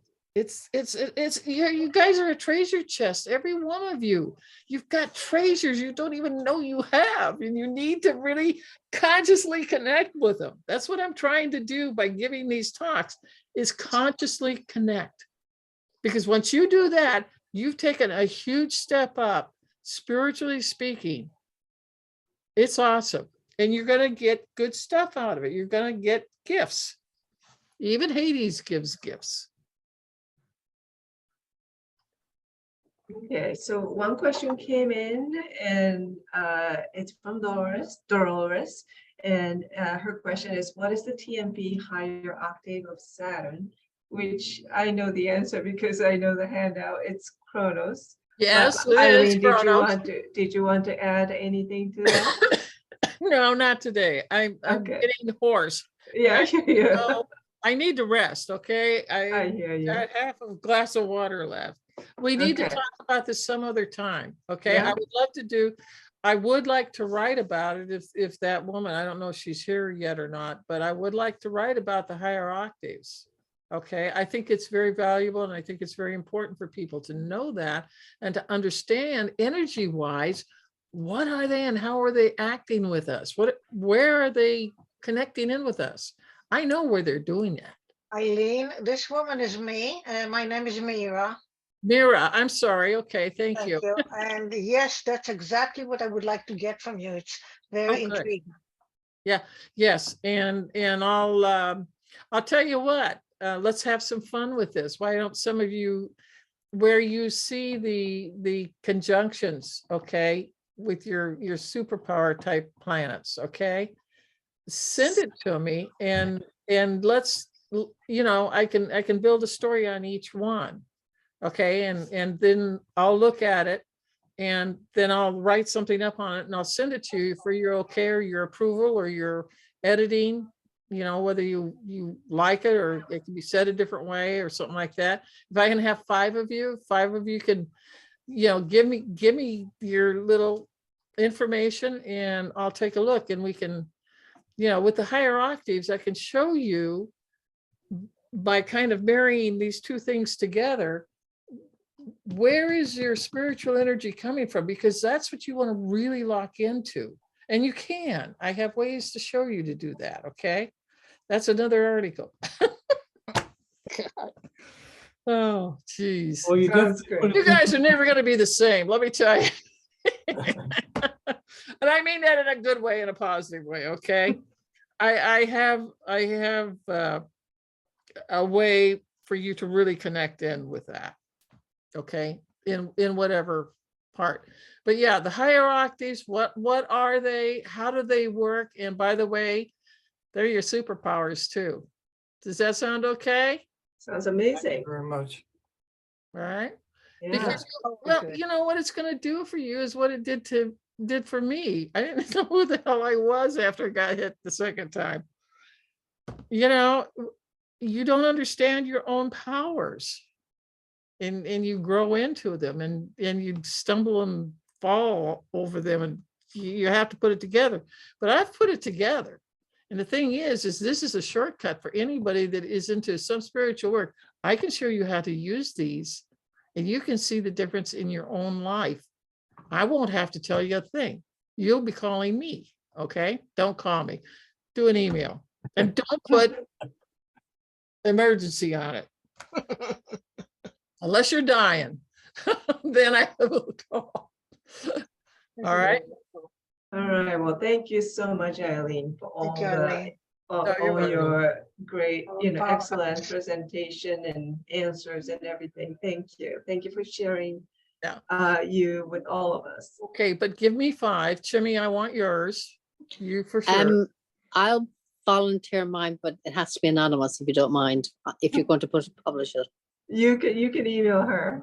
Well, Kathleen. we can, listen, I never put anybody's real name on them, okay? Okay. Unless you really want it out there, I wouldn't No. advise that. But we No.